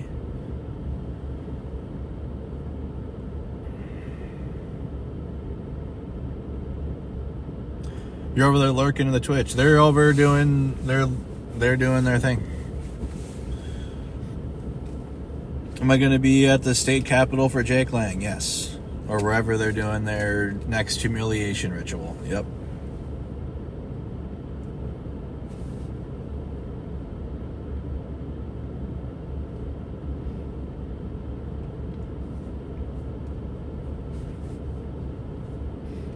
Yeah, Dylan's in town for the rest of the week. You're accused of following and interfering? I don't care. Don't care. Don't give a fuck. I don't care what I'm accused of. It's what my actions are. Don't care. Jake Lang is on the 7th. He's doing, I think he's going to organize at the state capitol. He's doing something at the Capitol building. Probably could change. I don't know. Yeah, he's coming back it'll be here on the 7th.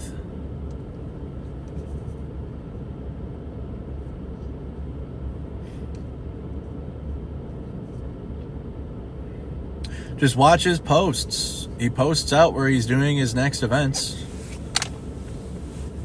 He tweets it or he posts out where he's doing his next thing.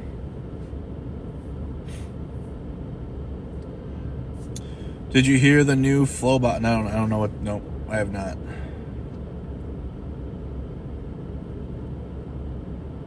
Watching from San Diego. Thanks. Well, I'm a journalist, so I got to go wherever I go. But I have an HRO too, so if he even like looks in my general direction, he's going to jail. That's as simple as that. If he's going to be with the little group with Jake Lang, because I already called him about this, because I can't stop doing my job, but there needs to be like a level of something, because otherwise I'm gonna hurt him. And I can't do that, because then that would ruin any type of trying to keep him out of here. So, I mean, if he engages with me, the police can be called immediately. So, and we'll shut that down. That'll be fun. That'll be good propaganda. Local police enforces a harassment and restraining order. And it just so happens to be one of the organizers with Jake Lang. And it'll be on stream too. It'll be live. But we'll see if he's here. He didn't go to the last one with Jake Lang. It was his little ginger guy. The little one. He's extra little.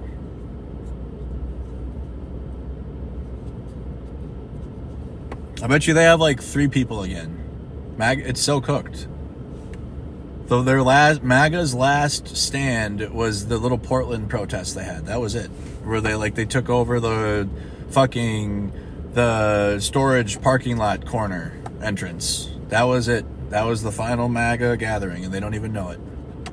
Their shit is so cooked. The Patriot corner, or whatever it was. That was the last MAGA stand. Because if they go out there now, they're not going to get any type of support. If they try to organize and do any type of thing, they're not going to get support.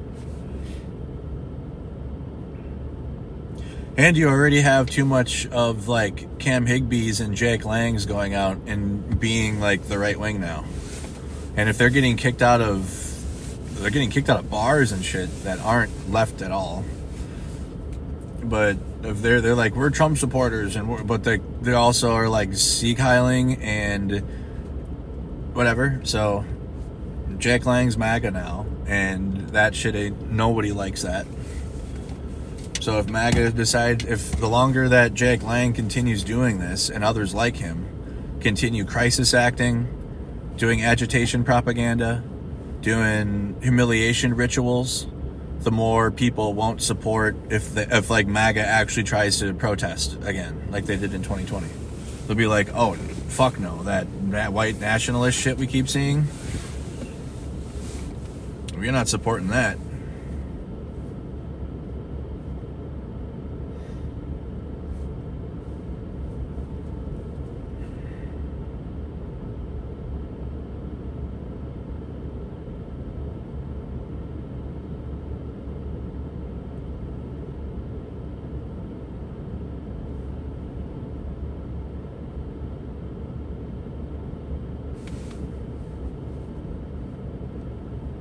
ChatGPT wrote this. They're calling Ford Fisher an activist now. That's crazy.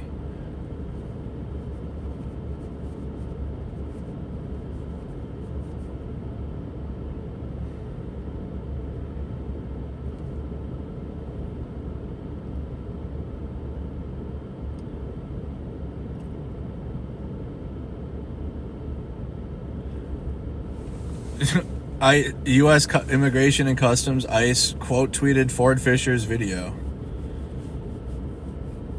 and said, stalking our ICE officers in your personal vehicle?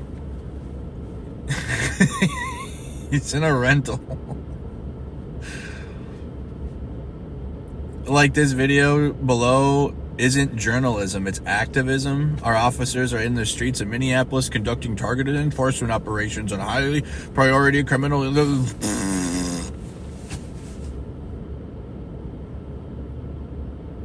Suck our dick. The fuck up. No one's impeding your operations. You just don't want to be filmed doing your illegal treading on our rights.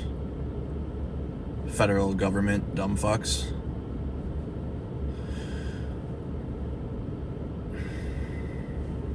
Can't believe it. And then of all people, Ford Fisher, really?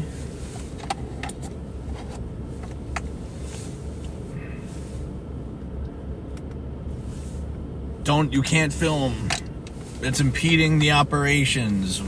What if it's a targeted operation with a warrant? Nothing can stop that then. It's because they're going around just grabbing people and just patrolling. And they don't want to be filmed doing that. And they're going to cry and say that you're impeding by just filming. That's crazy. That's actually crazy.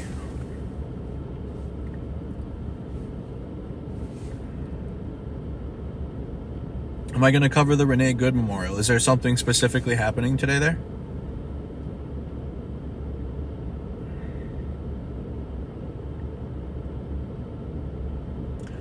What's the deal with people asking for press credentials? Because we've had right-wing media come here, and Cam Higbee and Nick Sorter, and they ruined it for everyone. Democrats think you're a far-left socialist with communist ties to domestic terrorism. What do you think of that? Not a single person. Only MAGA says that. That Democrats don't think that. No. So I reject the entire question. Nice try though. Good try. Do you think Jake Lang will show up on Saturday? Yes, because he needs to do humiliation rituals. He's probably being paid by Israel to do that. He has to continue doing that. It's a content niche for him.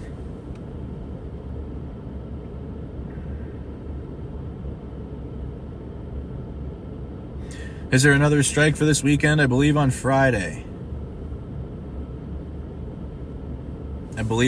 There's another... I gotta verify that. I'll do it before tomorrow. What day is it? Wednesday? Yeah. Mods, do we have stuff on that?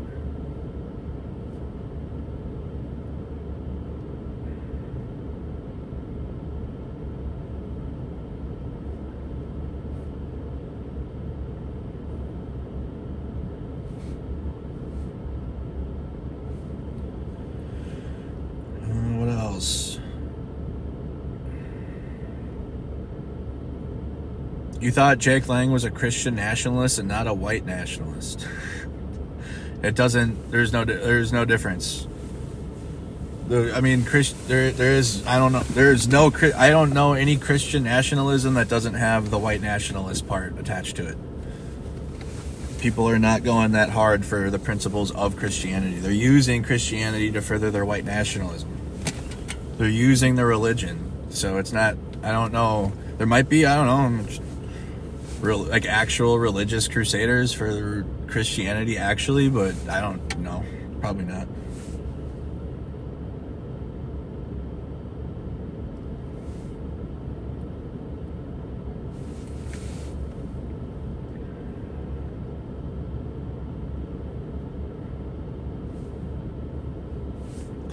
I don't know.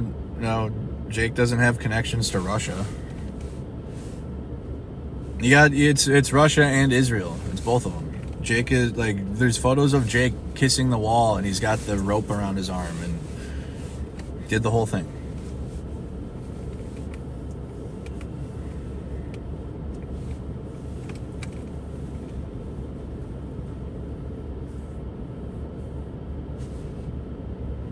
Protests every Friday is how we finally get 4-day work weeks. 3-day weekends. We got it. Let's do it. People need Friday off anyways. Nobody even like Friday is like basically a weekend. No one cares at work anyways on Fridays.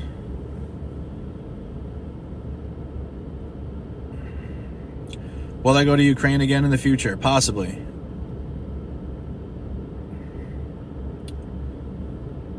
Possibly. It's like one of those situations to where it's already covered so much, and I have a direction of my channel, and I'm finally back in it.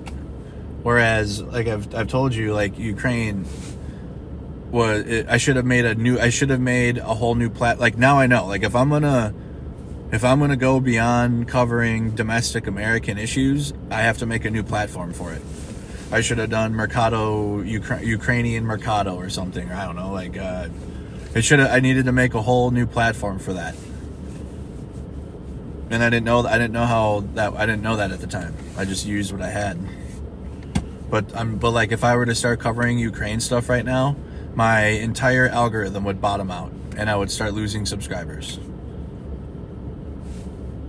That's how it works. That's how it works.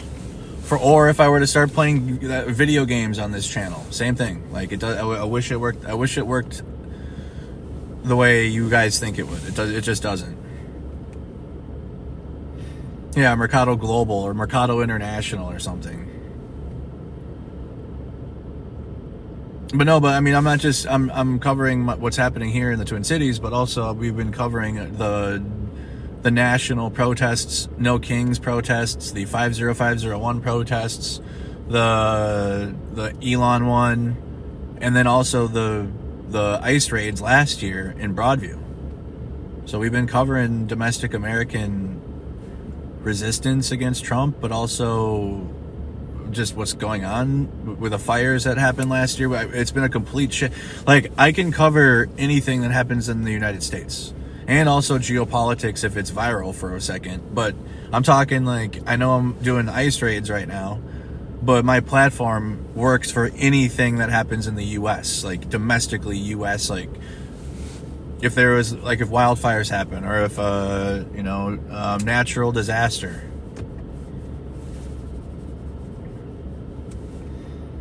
Beyond, and then also the politics too. But like if I go beyond that though, and like start covering, like if I were to shift my channel to cover the genocide in Gaza, for example, the same thing would happen. My platform would bottom out. I would for sure I'd have a community around that, and people would watch. I'm not saying that wouldn't happen. Mercado, we're the Proud Boys. We've come for you. Oh boy, they already came last time, I guess. Nobody saw them though.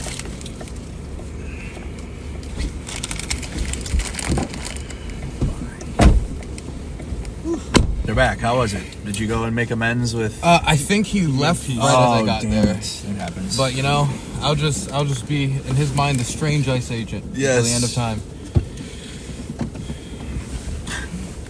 The one without a mask and long hair. And long hippie hair. Out of standards. Performing hair. oral fake fellatio in the air. Your channel has games? Yeah, I'm talking about more like when you're in like a niche. I'm explaining to why I can't just shift back to covering Ukraine again, because like my platform would bottom out. Your city got invaded too. Yeah.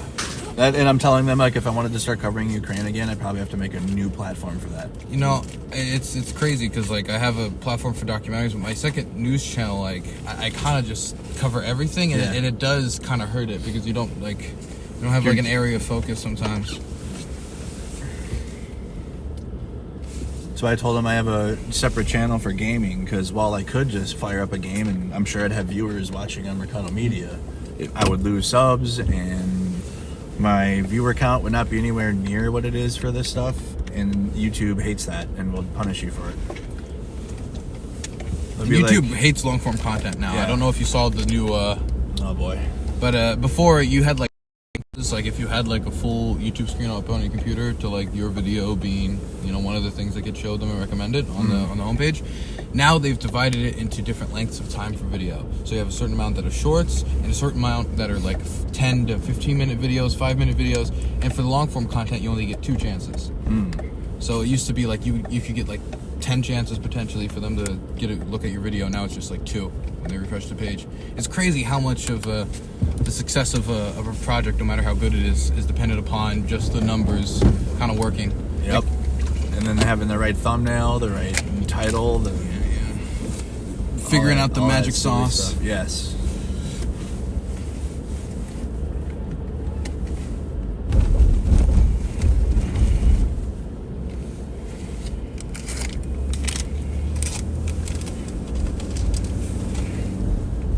It's funny because I only basically watch long form content now, which is I don't watch reels I'll watch reels on Instagram because they're funny, but I don't watch TikTok. My Instagram reels are demonic, man. Oh man, yeah, I have some pretty cursed. I pretty think cursed algorithm. 50% of the people in my Instagram reel feed has schizophrenia actively. Nice. I don't know how this has happened, but I guess they know something I want to see more. It's just schizophrenic Instagram, yes. So we'll go over here and then figure out where I want to go.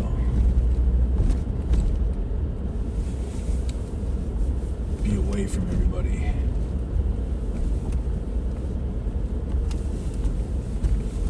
And I don't mean treated schizophrenia. You can live a decent life with schizophrenia.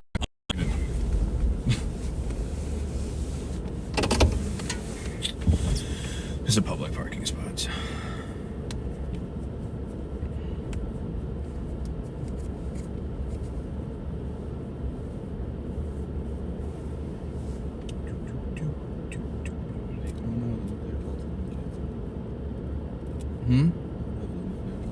Have been canceled.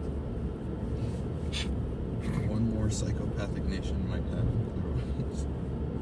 Oh no. Non-proliferation is a good thing, Patrick. Yeah, right. I thought you believed in the right to bear arms. To a point. Up to, I think if you can get like a tank, but anything past I that. want my goddamn submarine, and I want it now. What? I mean, it's a sheriff vehicle, right? I want my Second Amendment right. For sure.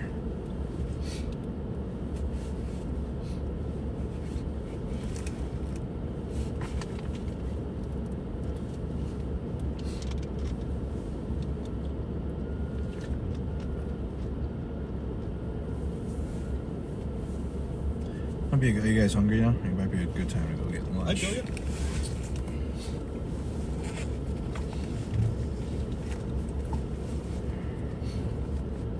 I think I figured out how to resist the cold here. How'd you figure it out? You people pickle yourselves. Yes. Pickle yourself against the cold. That's what it is. And then you get like sunburn from being cold. Now we have to find who told you that. We are tasked to 24 hours security in an intersection down there. And overnight. We have to report immediately.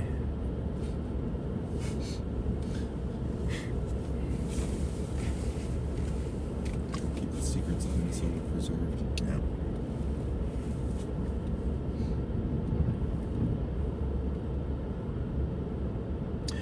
All right, yeah, I think we're going to use this time to go get some lunch.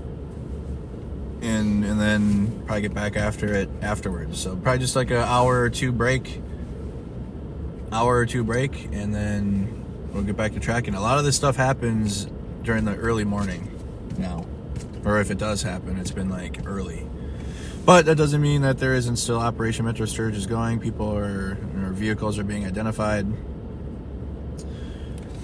around the Twin Cities. But yeah, we're gonna take a short break. So like and subscribe, join the Discord. My Discord mods are tripping on authority. Like who?